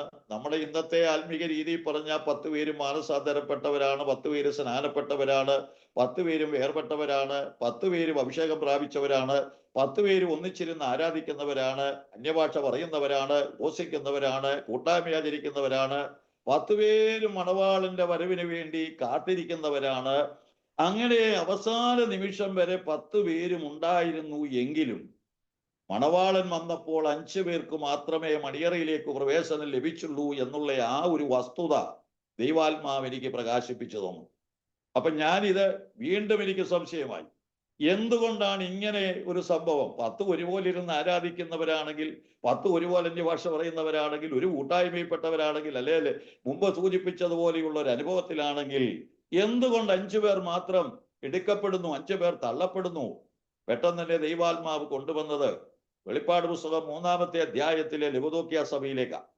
ഞാൻ ധനവാൻ സമ്പന്നൻ, എനിക്കൊന്നിനും മുട്ടില്ല എന്ന് പറഞ്ഞുകൊണ്ട് നിർഭാഗ്യനും അരിഷ്ടനും നഗ്നനും കുരുടനും എന്നറിയാതിരിക്കയാൽ എന്ന് പറയുന്ന തിരുവചന ഭാഗം ആദ്യകാലങ്ങളിൽ തന്നെ ദൈവം എന്നെ പഠിപ്പിച്ചപ്പോൾ അവിടെ എനിക്കൊരു വസ്തുത മനസ്സിലായത്: ഈ മാനസാന്തരം എന്ന് പേര് കൊണ്ടുണ്ടെങ്കിലും വചനപ്രകാരം വീണ്ടും ജനനം പ്രാപിക്കാതെ ഒരു നല്ല ശതമാനം ഇതിനകത്തുണ്ട്. ആ നല്ല ശതമാനം ഇതിനകത്തുള്ളപ്പോൾ തന്നെ നമ്മളാ ലവോദിക്യ സഭയുടെ ദൂത് കൃത്യമായിട്ട് വായിച്ചു വന്നാൽ അറിയാതിരിക്കയാൽ എന്നൊരു പദമുണ്ട്. അറിയാതിരിക്കുകയാൽ എന്ന് പറഞ്ഞാൽ അവരാരാണെന്നോ, അവരെന്തായി എന്നോ, അവർ ഏത് അനുഭവത്തിലാണെന്നോ അവർക്ക് പോലും അറിയാത്ത നിലവാരത്തിൽ അവരെ മറ്റൊരാത്മാവ് വൈൻഡ് ചെയ്ത് വെച്ചിരിക്കുന്ന ഒരു പശ്ചാത്തലം അവിടെയുണ്ട്. അത് പരിശുദ്ധാത്മാവ് എനിക്ക് മനസ്സിലാക്കി തന്നപ്പോഴാണ് ഒരു കാര്യം മനസ്സിലായത്: ആത്മീക ലോകം എന്ന് പറയുന്നത് കാണുന്നതെല്ലാം പൊന്നല്ല. ഇതിൻ്റെ അകത്ത് മത്തായി 13:47 കർത്താവ് പറഞ്ഞതുപോലെ എല്ലാ വക മീനും ഉൾപ്പെട്ട് കിടക്കുന്ന ഒരു വലയാണിത് എന്ന വസ്തുത പ്രാരംഭകാലത്ത് തന്നെ ദൈവം എന്നെ പഠിപ്പിച്ചു.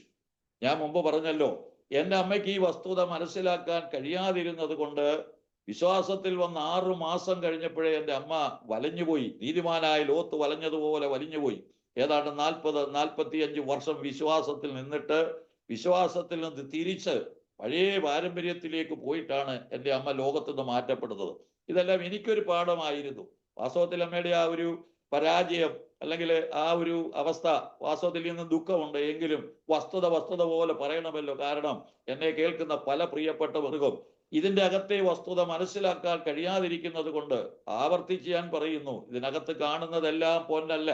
ഇതിനകത്ത് എല്ലാ വക മീനും ഉൾപ്പെട്ട് കിടക്കുന്ന വലയുണ്ട്.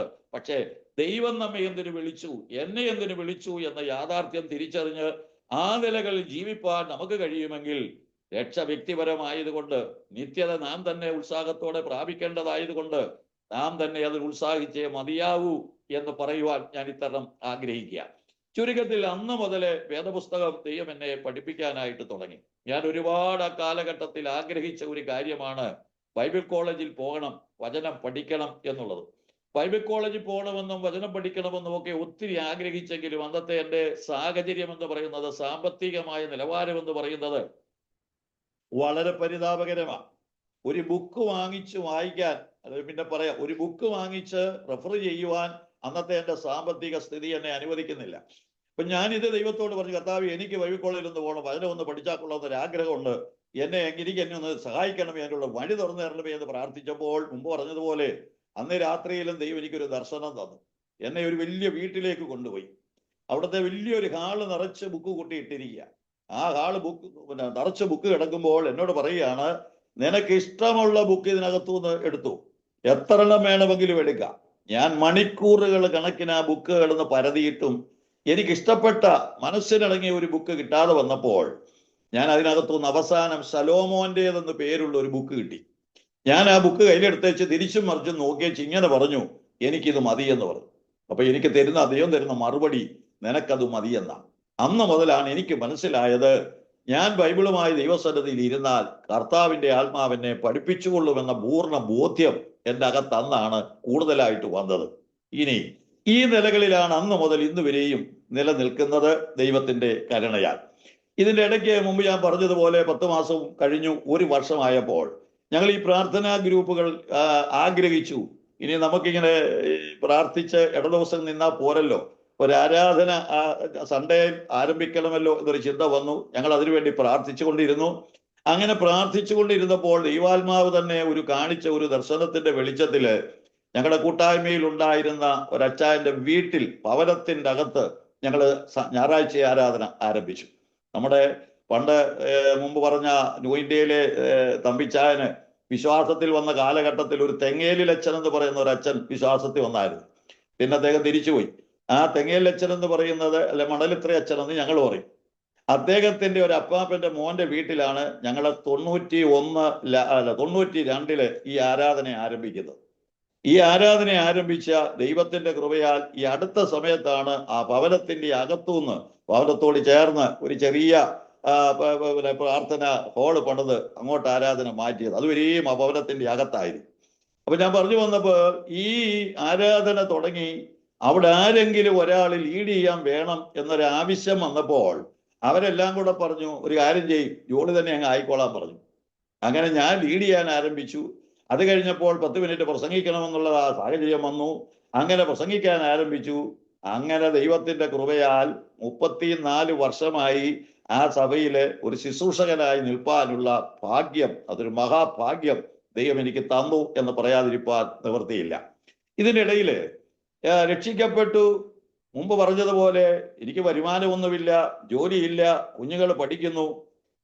ഏതാണ്ട് ഒരു നീണ്ട 10 വർഷക്കാലം എന്ന് പറയുന്നത് എൻ്റെ കഠിന ശോധനയുടെ കാലഘട്ടമായിരുന്നു. നീണ്ട 10 വർഷക്കാലം. ഇതിനിടയ്ക്ക് എൻ്റെ ഉണ്ടായിരുന്ന ബൈക്കെല്ലാം വിൽക്കേണ്ടി വന്നു. കടമൊക്കെ എങ്ങനെയൊക്കെയോ വീടിയെന്ന് ചോദിച്ചാൽ എനിക്ക് അറിഞ്ഞുകൂടാ. ദൈവത്തിന്റെ കൃപയാൽ കടഭാരങ്ങൾ മുഴുവൻ മാറിക്കിട്ടി. അതിൻ്റെ ഇടയ്ക്ക് എന്താ പറയാ, കുഞ്ഞുങ്ങളുടെ പഠിത്തങ്ങള്, ആവശ്യങ്ങള്, ഇതെല്ലാം നടന്നു. ഇതെല്ലാം ഒരു വശത്ത് നടക്കുമ്പോഴും മറുവശത്ത് ഈ നമ്മുടെ നാടൻ രീതിക്ക് പറഞ്ഞാൽ ഭിക്ഷക്കാർ വീട്ടിൽ വന്നാൽ, ഭിക്ഷയെടുക്കുന്നവർ വീട്ടിൽ വന്നാൽ അന്ന് നമ്മൾ കൊടുക്കുന്നത് 50 പൈസയാണ്. പക്ഷെ 50 പൈസ കൊടുക്കാനില്ലാതെ ഇരുന്ന ആഴ്ചകൾ ജീവിതത്തിലുണ്ട്. 50 നയ പൈസ എടുക്കാനില്ലാതെ അവരോട് കടം പറഞ്ഞു വിട്ട ആഴ്ചകൾ ജീവിതത്തിലുണ്ട്.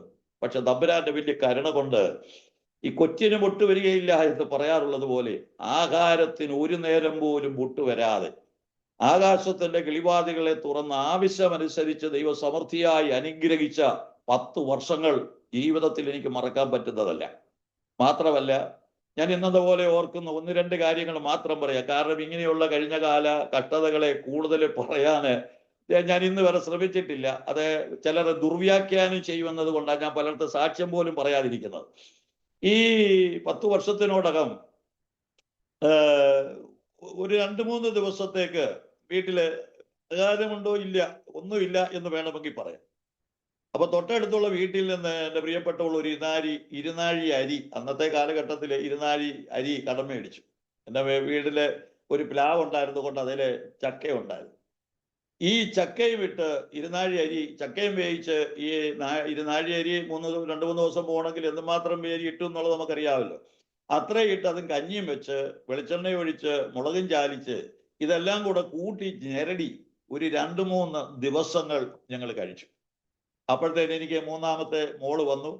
3 മക്കളാണ് എനിക്കുള്ളത്, ഞാനത് പറഞ്ഞില്ലെന്ന് തോന്നുന്നു. മൂത്തത് മോനാണ്, 2ാമത്തേത് മോള്, 3ാമത്തേത് മോള്. മോൻ വിവാഹിതനാണ്. എൻ്റെ 2ാമത്തെ മോള് വിവാഹിതയാണ്, 3ാമത്തെ മോള് വിവാഹിതയാണ്. 3 പേർക്കും ഓരോ കൊച്ചുമക്കളുണ്ട്. 3 പെൺമക്കളാണ്. ഇപ്പൊ അവരെയൊക്കെ വളർത്തി തമ്പുരാന്റെ കരുണ കൊണ്ട് വളരെ സന്തുഷ്ടനായിട്ട് ജീവിക്കുന്നു. ഈ കഴിഞ്ഞ കാലം അങ്ങനെ ഉണ്ടെന്ന് വരികിലും അത് പറയാതിരിക്കാൻ നിവൃത്തിയില്ലല്ലോ. അപ്പൊ ചുരുക്കത്തിൽ ഈ വായ്പ വാങ്ങിയ ഇരുന്നാഴി അരിയും ചക്കയും കൂടെ കുഴച്ച് ഞങ്ങൾ 3 ദിവസം ഒരുപോലെ രാവിലെയും ഉച്ചയ്ക്കും വൈകിട്ടും ഇതേ കഴിക്കാനുള്ളൂ, വേറൊന്നുമില്ല. പക്ഷെ ഈ സങ്കടവും ഈ അനുഭവമാണെങ്കിലും ഹൃദയത്തിൽ ഒരു ഭാരമോ ഒരു വേദനയോ ഒരു വിറുവിറുപ്പോ ഒന്നുമില്ലാതെ കഴിച്ചു കൂട്ടാൻ ദൈവം സഹായിച്ചു. പക്ഷെ 3-ാമത്തെ ദിവസം വൈകിട്ട് എൻ്റെ ഇളയ മോള്, ഇന്ന് വിവാഹം കഴിഞ്ഞ ഒരു കുഞ്ഞുള്ള മോള്, ഓക്കെ, അതിന് 3 വയസ്സ് പ്രായമേ അതിനോടൊപ്പം ഉള്ളൂ.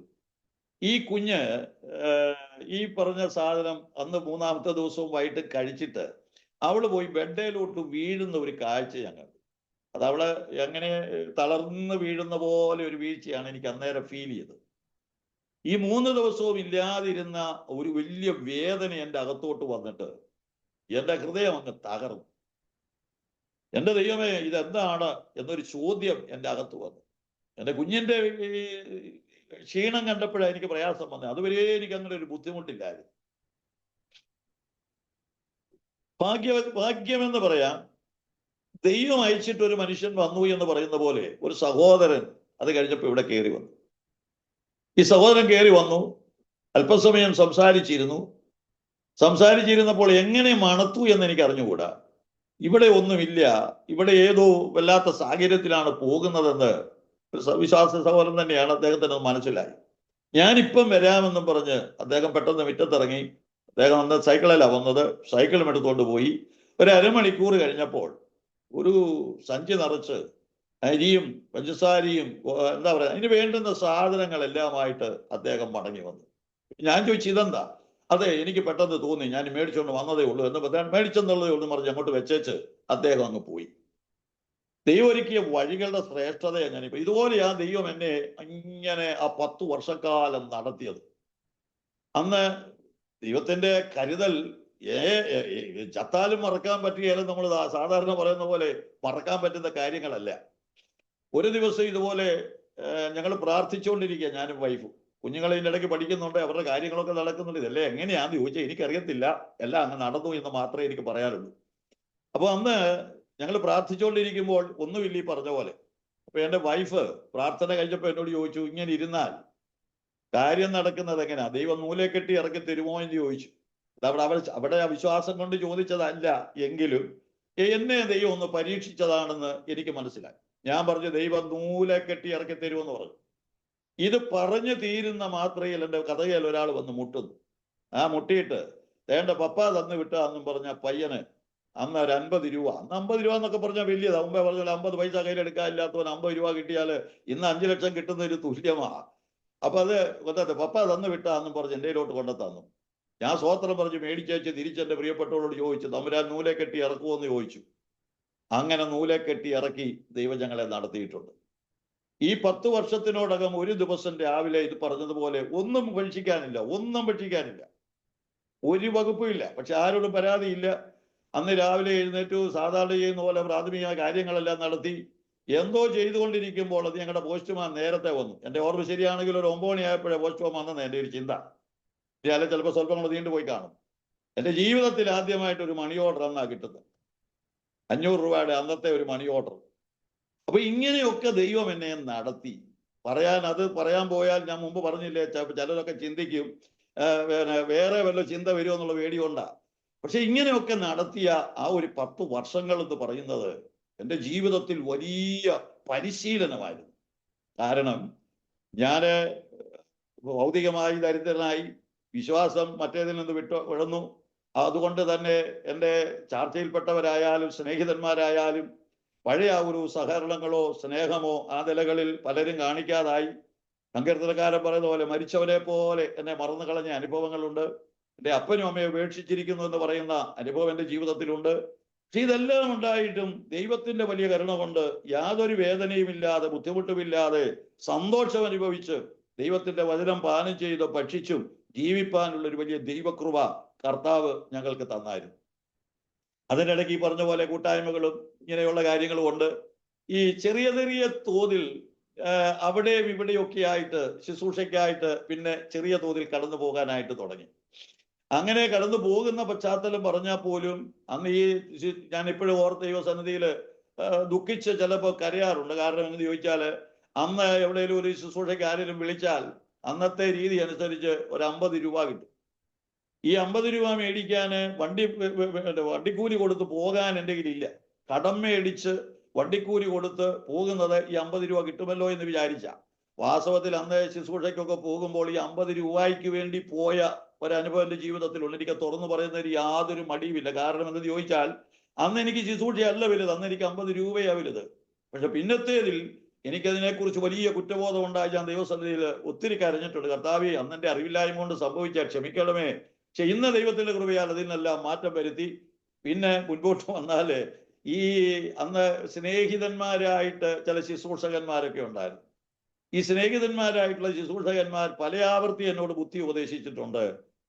എൻ്റെ ദേവദാസ, അല്ലെങ്കിൽ ജോളി എന്നാ അവര് വിളിക്കുക, ജോളി, ഇങ്ങനെ ഇരുന്നാൽ ഒന്നും നടക്കത്തില്ല. 10 വീട് കയറി ഇറങ്ങി പ്രാർത്ഥിക്കണം. സത്യം പറയുമ്പോൾ ഇവര് പറയുന്നത് കേൾക്കുമ്പോൾ എനിക്ക് ചിരിയാ തോന്നാറുള്ളത്. കാരണം ഇവരെന്നെ പഠിപ്പിക്കുന്നതല്ലേ, എനിക്ക് ഉപദേശിച്ചു തരുന്നത് 10 വീട് കയറി ഇറങ്ങി പ്രാർത്ഥിച്ചാൽ അവരിൽ നിന്ന് എന്തെങ്കിലും നന്മ കിട്ടുമ്പോൾ നമുക്ക് റേഷ്യം മേടിക്കാമെന്നാണ് ഇവർ ഈ പറയുന്നത്. സ്നേഹം കൊണ്ടാണോ, ഇവരഭ്യസിച്ചത് കൊണ്ടാണോ, അതൊന്നും എനിക്ക് അറിഞ്ഞുകൂടാ. ഏതായാലും ദൈവം അതിനൊന്നും എന്നെ അനുവദിച്ചില്ല. കാരണം അത് ഒരു പരിഹാസ്യമായ ഇടപാടായിട്ടാണ് എനിക്ക് അന്നും ഇന്നും തോന്നിയിരിക്കുന്നത്. പിന്നെ ദൈവാത്മാവിന്റെ പ്രത്യേക ഗൈഡൻസ് ഉണ്ടെങ്കിൽ എവിടെയെങ്കിലും പോവുക എന്നുള്ളതല്ലാതെ അതിനപ്പുറത്ത് പണത്തിന് വേണ്ടി പോയി പ്രാർത്ഥിക്കുന്ന ഒരു ഇടപാട് അന്നും ഇന്നും കൃപയാലില്ല. അപ്പൊ അന്നും ഞാൻ അതിനെ മെനക്കെട്ടിട്ടില്ല. അപ്പൊ അന്നേരവും ഒന്നുമില്ലെങ്കിലും പൗലോസ് പറയുന്ന പോലെ ഒന്നുമില്ലെങ്കിലും എല്ലാം ഉള്ളവനായി ജീവിപ്പാൻ ദൈവത്തിന്റെ വലിയ കൃപയും കരുണയും ദൈവം എനിക്ക് തന്നിട്ടുണ്ട്. ഏതായാലും ആ 10 വർഷത്തെ അനുഭവങ്ങളൊക്കെ മാറി. കുഞ്ഞുങ്ങളൊക്കെ വിദ്യാഭ്യാസം ചെയ്തു. മൂത്ത മോനെ ഹോട്ടൽ മാനേജ്മെന്റിലെ ഷെഫായിട്ട് പഠിച്ചു. അവരിപ്പോൾ ദുബായിൽ ജോലി ചെയ്യുന്നു. രണ്ടാമത്തെ മോളെ നേഴ്സിംഗ് പഠിപ്പിച്ചു. അവിടെ വിവാഹം കഴിഞ്ഞു. അവക്കും ഒരു കുഞ്ഞ്, മോനും ഒരു കുഞ്ഞ്. അവിടെ കുടുംബമായിട്ട് അബുദാബിയിൽ നിന്ന് ജോലി ചെയ്യുന്നു. ഇളയ മോള് MSc food science and quality control എന്ന് പറയുന്ന കോഴ്സ് പഠിപ്പിച്ചു. അവളെ വിവാഹം ചെയ്ത് ബോംബെയിലെ ഒരു സെറ്റിലാണ്. അവരവിടെ ആയിരിക്കുന്നു. അവക്കും ഒരു കുഞ്ഞുണ്ട്. ചുരുക്കത്തിൽ ആ നിലകളിലൊക്കെ ഒരുപാട് അനുഭവങ്ങൾ ഉണ്ടായിരുന്നു. എങ്കിലും അതിൻ്റെ നടുവിലൂടെ ദൈവം എങ്ങനെ നടത്തി എന്ന് ഇന്ന് എന്നോട് ചോദിച്ചാൽ ഒറ്റ വാക്കിൽ എനിക്ക് മറുപടി പറയാനില്ല.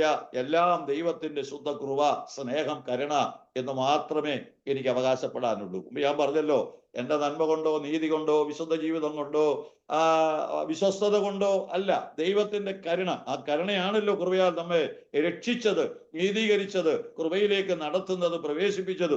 ആ കരുണ നടത്തുന്നു എന്ന് മാത്രമേ ആ വിഷയത്തിൽ എനിക്ക് അവകാശപ്പെടാനുള്ളൂ. സകല മഹത്വവും കർത്താവിനെ തന്നെ ഞാൻ അർപ്പിക്കുക. കാലം പിന്നെയും നീങ്ങി. എൻ്റെ കുഞ്ഞുങ്ങളുടെ വിവാഹത്തോടുള്ള ബന്ധത്തിൽ പെൺകുഞ്ഞുങ്ങളുടെ വിവാഹം വന്നപ്പോൾ വാസ്തവത്തിൽ എൻ്റെ കയ്യിൽ ഒന്നുമില്ല. കുഞ്ഞുങ്ങൾക്ക് വിവാഹം കഴിച്ചു വിടാൻ എൻ്റെ കയ്യിലില്ല. നമുക്കറിയാമല്ലോ, നാട് രീതിക്ക് ഒരു വിവാഹം കഴിച്ച ഒരു പെൺകുച്ചിനെ അയക്കണമെങ്കിൽ എത്ര രൂപയുടെ ആവശ്യമുണ്ടെന്നുള്ളത്. പൈസയില്ല. എൻ്റെ ഓർമ്മ ശരിയാണെങ്കിൽ മൂത്ത മോടെ വിവാഹം നടക്കുന്ന സമയത്ത് എൻ്റെ കയ്യിൽ 10,000 രൂപ എങ്ങണ്ടേ ഉള്ളൂ. ഈ 10,000 രൂപ കൈവച്ചുകൊണ്ട് കുഞ്ഞുങ്ങളുടെ വിവാഹം ഉറപ്പിച്ചിരിക്കുമ്പോൾ വിവാഹ നിശ്ചയം എന്ന് പറയുന്ന ആ ഒരു സംഭവത്തിന് അതൊരു 200-300 പേരുണ്ട്. അപ്പൊ എനിക്ക് ഈ പ്രാരംഭം മുതലേ ട്രാക്ട് എഴുതി വിതരണം ചെയ്യുന്ന ഒരു കൃപയും കൂടെ ദൈവം തന്നിട്ടുണ്ട്. സ്വന്തമായിട്ട് എഴുതുകയാണ്. അത് അങ്ങനെ എഴുതി ഞാൻ തന്നെ പ്രിന്റ് ചെയ്ത് വിതരണം ചെയ്യുന്ന ഒരു പരിപാടിയാണ്. അപ്പൊ എനിക്ക് എൻ്റെ ഉള്ളിൽ അന്ന് ട്രാക്ട് അടിച്ചതൊന്നും കയ്യിലില്ല.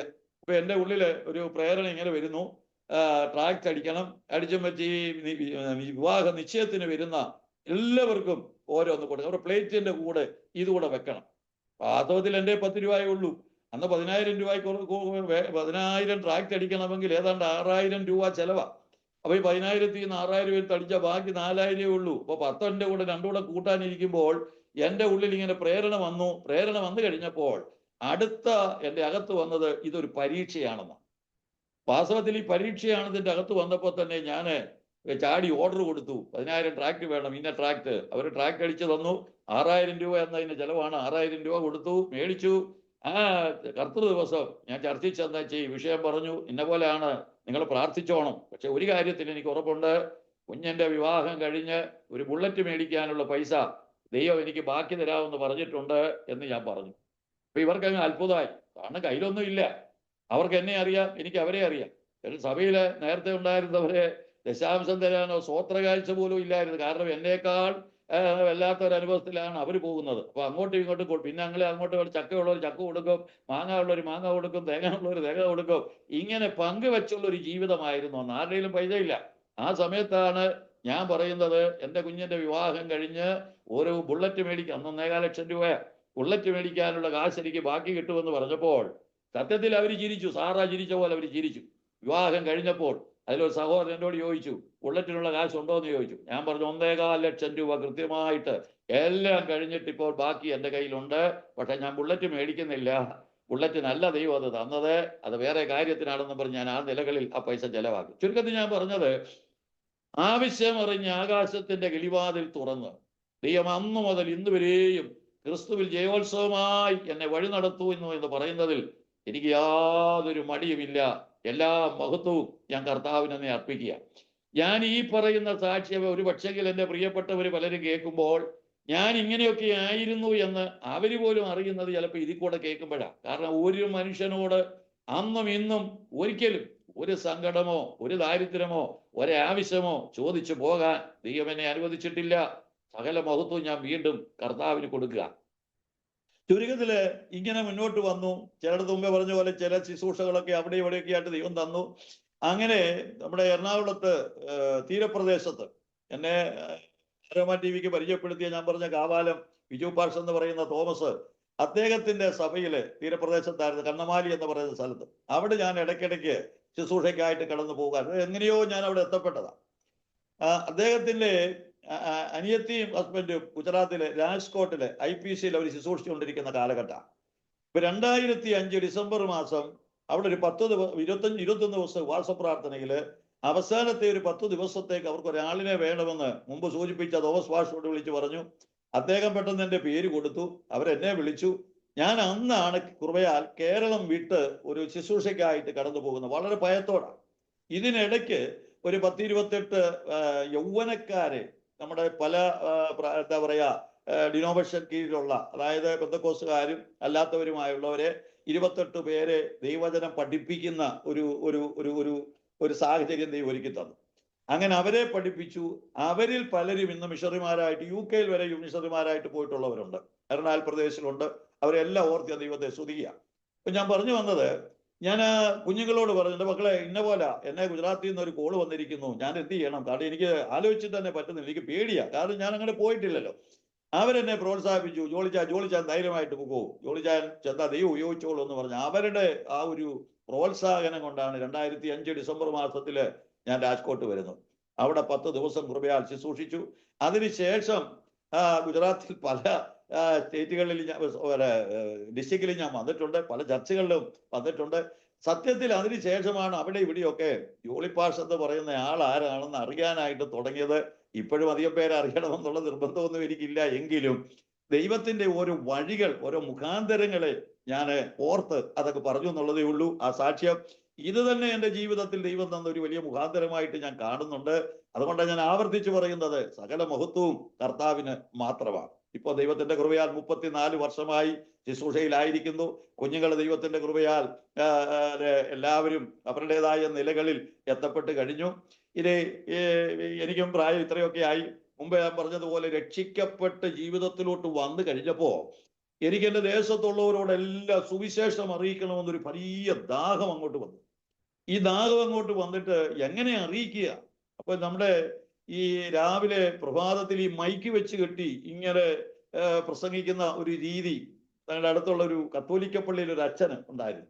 അപ്പൊ ഇത് കേട്ടപ്പോഴേ എനിക്കങ്ങ് തോന്നി, ഇതുപോലൊരു മൈക്ക് കിട്ടുകയായിരുന്നെങ്കിൽ രാവിലെ മൈക്ക് വെച്ച് കെട്ടി ദേശത്തോട് സുവിശേഷം പറയാമായിരുന്നില്ല. പക്ഷെ മൈക്ക് പോയിട്ട് മുമ്പേ പറഞ്ഞ പോലെ 50 പൈസ കയ്യിലെടുക്കാനില്ലാത്ത ഞാൻ മൈക്കിന് വേണ്ടി പ്രാർത്ഥിച്ച് ഒത്തിരി കണ്ണുനീര് കളഞ്ഞല്ലാതെ തമ്പുരാൻ എനിക്ക് മൈക്കും തന്നില്ല, ഒന്നും തന്നില്ല. പിന്നത്തേതില് ഞാൻ ഇരുന്ന് ഒരു ട്രാക്ട് എഴുതി, സ്വന്തമായിട്ട് എഴുതി. അത് സുവിശേഷം എന്ന ഹെഡിങ്ങോട് കൂടിയ ഒരു ട്രാക്റ്റാണ്. അത് എൻ്റെ ബിസിനസ്സുമായിട്ട് നടന്ന സമയത്ത് എൻ്റെ സ്നേഹിതനായിരുന്ന ഒരു പ്രസ്സുകാരൻ്റെ അടുക്കൽ ചെന്നു. ഞാൻ പറഞ്ഞു, എനിക്ക് ഇതിൻ്റെ ഒരു 1000 കോപ്പി, അന്ന് അതിനുള്ള വാങ്ങേ ഉള്ളൂ. അന്ന് ഈ 1000 കോപ്പിക്ക് 350 രൂപയാണ് റേറ്റ് അന്ന്. ഈ 350 രൂപയ്ക്ക് ഞാൻ പറഞ്ഞു ഏതായാലും പ്രിന്റ് ചെയ്യും, ഞാൻ പൈസ കൊണ്ട് വരാമെന്ന് പറഞ്ഞു പോന്നു. അവിടെ പ്രിന്റ് ചെയ്ത് വെച്ചിട്ട് അന്ന് പല പ്രാവശ്യം അന്നത്തെ പോസ്റ്റൽ കാർഡ്, ആ കാർഡ് എനിക്ക് അയച്ചു, തേണ്ട സാധനം റെഡി ആയിട്ടുണ്ട് വന്ന് എടുത്തോളോന്ന്. പക്ഷേ എടുക്കാൻ എവിടുന്നാ 350 രൂപ കയ്യിലെടുക്കാനില്ല. 350 രൂപ പോയിട്ട് 35 പൈസ എടുക്കാനില്ല. എൻ്റെ ആഗ്രഹം കൊണ്ടും താല്പര്യം കൊണ്ടും ദൈവത്തിലുള്ള ആശ്രയം കൊണ്ടും ഞാൻ അങ്ങ് എടുത്ത് ചാടി എന്നുള്ളതേ ഉള്ളൂ.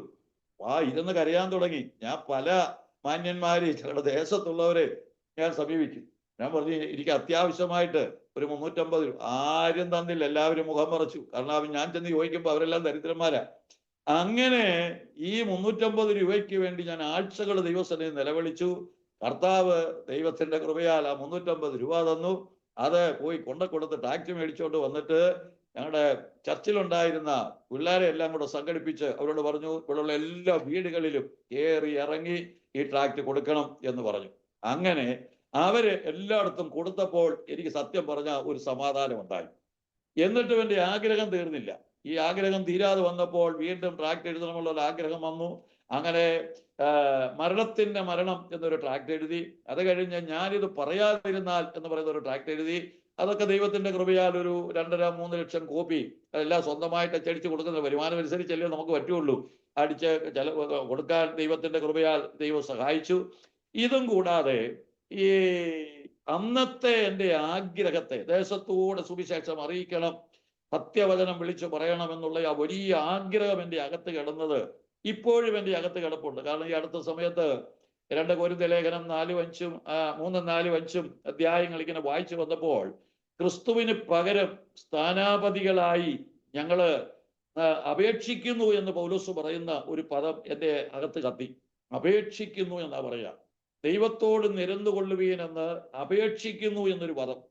ഞാൻ വിചാരിച്ച ദൈവമേ, സാധാരണ പ്രസംഗം എന്ന് പറയുന്നത് നമ്മളങ്ങോട്ട് കയറി നിൽക്കുക, നമ്മുടെ ആവേശം എല്ലാം കൂടെ തീർക്കുക. പക്ഷെ പൗലോസ് പറയാ ഞങ്ങൾ അപേക്ഷിക്കുക. എന്തുകൊണ്ട് അപേക്ഷിക്കുന്നു എന്ന് ചോദിച്ചാൽ പൗലോസ് തന്നെ പറയുന്നുണ്ട്, ഒരിക്കലൊരു മരണമുണ്ട്, അത് കഴിഞ്ഞൊരു ന്യായവിധിയുണ്ട്. അതുകൊണ്ട് ജീവനോട് ഇരിക്കുമ്പോൾ നിങ്ങൾ ദൈവത്തോട് നിരന്നുകൊള്ളണം.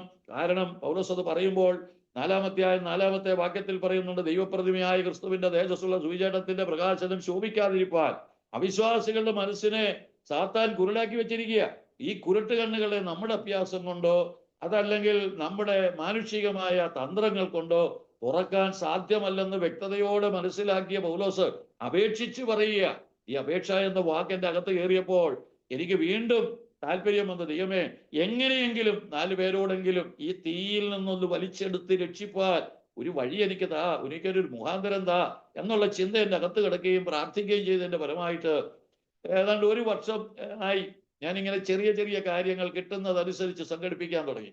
സ്പീക്കർ സംഘടിപ്പിച്ചു, മൈക്ക് സംഘടിപ്പിച്ചു, അതിന് വേണ്ടുന്ന അനുബന്ധ സാധനങ്ങളെല്ലാം സംഘടിപ്പിച്ചു, കസേര മേടിച്ചു, എല്ലാം സ്വന്തമായിട്ട് മേടിച്ചു. പിന്നെ കുറെ പേര് അതിന് സഹായിച്ചു. ഇതെല്ലാം കൂടെ ചേർത്ത് മിറ്റത്ത് കൺവെൻഷൻ എന്ന് പറയുന്ന ഒരു ചെറിയ പ്രോഗ്രാം ദൈവത്തിന്റെ കൃപയാൽ ഇപ്പൊ 2 പ്രാവശ്യമേ നടത്തി. ഇന്നലെ വൈകിട്ടും അതുണ്ടായിരുന്നു. ഞാനിത് പറയുന്നത് എൻ്റെ നാമമഹത്വത്തിന് വേണ്ടിയിട്ടല്ല. കാരണം ഇത് അന്നത്തെ എൻ്റെ ആഗ്രഹത്തെ ദൈവം ഇപ്പോഴാണ് ദേശത്ത് സാധിപ്പിച്ചു. 34 വർഷം കഴിഞ്ഞപ്പോഴാണ് സാധിപ്പിച്ചത് അന്നത് എന്ന് പറയാൻ എനിക്ക് യാതൊരു മടിയില്ല. കാരണം ദൈവം ചെയ്യുന്നതെല്ലാം അതാതിൻ്റെ സമയത്ത് മാത്രമേ ഉള്ളൂ. അതെല്ലാം തക്ക സമയത്ത് ചെയ്യും. ഇനി ഞാൻ എൻ്റെ കഴിഞ്ഞകാല അനുഭവത്തെ ഒന്നുകൂടെ കൊണ്ടുവന്നാൽ, മുൻപ് ഞാൻ പറഞ്ഞല്ലോ എൻ്റെ രക്ഷയുടെ അനുഭവം. കാരണം ഇതിങ്ങനെ മിക്സായിട്ട് കിടക്കുന്നതല്ല. ഈ കഴിഞ്ഞകാല അനുഭവത്തെ ഞാനൊന്ന് പറയുമ്പോൾ, ഈ സരപ്തയിലെ വിധവയുടെ ഭവനത്തിലേക്ക് കർത്താവ് തന്നെ പറയുന്നുണ്ടല്ലോ, ഇസ്രായേലില് മഹാക്ഷാമം ഉണ്ടായ സമയത്ത് സരപ്തയിലെ ഒരു വിധവയുടെ അടുക്കിലേക്കല്ലാതെ ദൈവം ഏലിയാവിനെ അയച്ചില്ല എന്ന്. ആ ഒരു വിധവയുടെ അടുക്കിലേക്ക് ദൈവം ഏലിയാവിനെ അയച്ചില്ല എന്ന് പറയുന്ന പശ്ചാത്തലം പരിശോധിച്ചാൽ, ആ ഏലിയാവ് ഭവനത്തിൽ ചെല്ലുമ്പോൾ അവൾ വിറവ് പെറുക്കിക്കൊണ്ട് നിൽക്കുക. ആ വിധവ അവസാനത്തെ അടയുണ്ടാക്കി തിന്നിട്ട് മരിപ്പാനിരിക്കുക. ഞാൻ ഇങ്ങനെ എൻ്റെ അനുഭവം വെച്ച് ചിന്തിക്കാറുണ്ട്. 2 ദിവസത്തിന് മുമ്പാണ് ഏലിയാവ് അവിടെ ചെല്ലുന്നതെങ്കിൽ ഒരു ഭക്ഷണവരിയിൽ 3-4 അടയ്ക്കുള്ള മാവും എണ്ണയൊക്കെ അവിടെ കാണും. 2 ദിവസം കഴിഞ്ഞാണ് ചെല്ലുന്നതെങ്കിൽ ആ വിധവ ജീവനോടെ കാണത്തില്ല. അപ്പോൾ ദൈവം അയച്ചത് തക്ക സമയത്താണ്. എൻ്റെ ജീവിത അനുഭവം ഇതുപോലെ തന്നെയാണ്. തക്ക സമയത്ത് ഒരു മനുഷ്യനെ ദൈവം എൻ്റെ ജീവിതത്തിലേക്ക് അയച്ചു. അതിന് മുൻപ് വന്നാൽ ഞാൻ കൈക്കൊള്ളത്തില്ല. ഒരു പക്ഷേ ഒരാഴ്ച കഴിഞ്ഞാണ് വരുന്നെങ്കിൽ ഞാൻ ഭൂമി ജീവനോടെ കാണത്തില്ല. എന്നാൽ സർവശക്തനായ ദൈവം, സകലവും അറിയുന്ന ദൈവം തക്ക സമയത്ത് ഒരു മനുഷ്യനെ എൻ്റെ ഭവനത്തിലേക്ക് അയച്ചത് കൊണ്ടാണ് ഇന്ന് ഞാൻ ജീവനോട് ഇരിക്കുന്നത്. നമ്മൾ പലപ്പോഴും സാക്ഷി പറയാറുള്ളതും പലരുടെ പ്രസംഗത്തിൽ കേട്ടിട്ടുള്ളതും, ആ വിധവയുടെ ഭവനത്തിലേക്ക് ഏലിയാവ് വന്നതുകൊണ്ട് അവൾക്ക് എന്ത് ഗുണമുണ്ടായി എന്ന് ചോദിച്ചാൽ പലരും പറയുന്നത് ഞാൻ കേട്ടിട്ടുള്ളതും, അവിടെ കലത്തിലെ മാവ് കുറഞ്ഞില്ല, ഭരണിയിലെ എണ്ണ വറ്റിപ്പോയിട്ടില്ല, അതാണ് അവൾക്ക് കിട്ടിയ ഏറ്റവും വലിയ അനുഗ്രഹം എന്നാണ്. പക്ഷെ എൻ്റെ ജീവിതാനുഭവവും വിധവയുടെ അനുഭവം കൂടെ ചേർത്ത് ചിന്തിക്കുമ്പോൾ എനിക്ക് പറയാൻ കഴിയുന്ന ഒരു കാര്യമുണ്ട്. ജീവനാണ് അവൾക്ക് കിട്ടിയത്, എനിക്കും കിട്ടിയത് ജീവനാ. ജീവനുണ്ടെങ്കിലല്ലേ നമുക്ക് ഈ പറഞ്ഞ ആ കലത്തിലെ മാവോ ഭരണിലെ എണ്ണ കൊണ്ട് പ്രയോജനമുള്ളൂ. ജീവനില്ലെങ്കിൽ പിന്നെ എന്താ പ്രയോജനം? അതുകൊണ്ട് കലത്തിലെ മാവല്ല വിഷയം, ഭരണിലെ എണ്ണയല്ല വിഷയം, ജീവനാണ് വിഷയം. ആ ജീവൻ ദൈവം തന്നു, അത് അവൾക്കും കൊടുത്തു. അതാണ് അതിന്റെ മഹത്വം. ഇപ്പൊ തന്നെ ഇത്രയും പറഞ്ഞപ്പോ തന്നെ ഞാനതിന്റെ ഒരു വേറെ ഭാഗം കൂടെ അതോട് ചേർത്ത് പറയാതിരുന്നാൽ എൻ്റെ ഈ സാക്ഷ്യം പൂർണ്ണമാകത്തില്ല.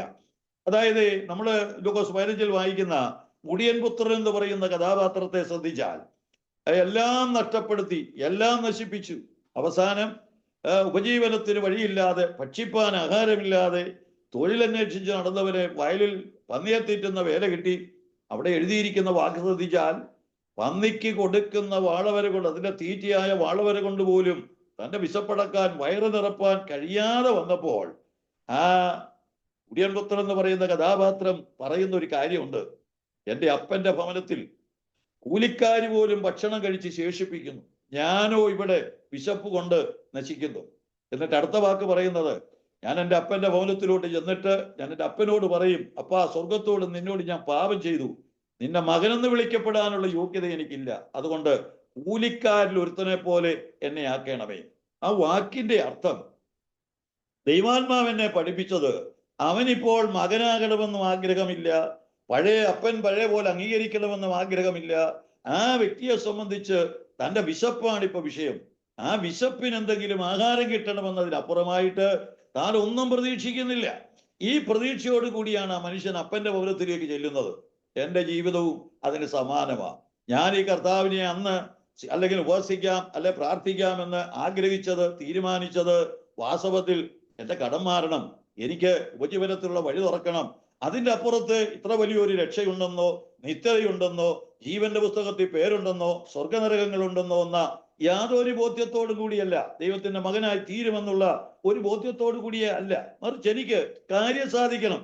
വാസ്തവത്തിൽ ഈ സരപ്തയിലെ വിധവയും മുടിയൻപുത്രന്റെ ഊമയിലും ചേർത്ത് ചിന്തിക്കുമ്പോൾ ഇത് രണ്ടും എൻ്റെ ജീവിതത്തിന്റെ അനുഭവമാണ്. അതുകൊണ്ട് ഞാനത് പച്ചയായി പറയുമ്പോൾ, ഞാന് ഭക്ഷണത്തിന് വേണ്ടി ഈ മുടിയൻപുത്രൻ പറഞ്ഞതുപോലെ എന്തെങ്കിലും കിട്ടണമെന്ന ആഗ്രഹത്തോടെയാണ് ചെന്നതെങ്കിലും ദൈവം എനിക്ക് പുത്രത്വത്തിന്റെ അവകാശം തന്നു, നിലയങ്കി തന്നു, കാലിൽ ചെരുപ്പിട്ടു, മോതിരമിട്ടു, വലിയ സദ്യ കഴിച്ചു.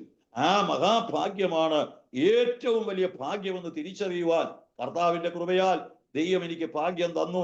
അതോർത്ത് ഞാൻ എൻ്റെ ദൈവത്തെ സ്തുതിക്കുക.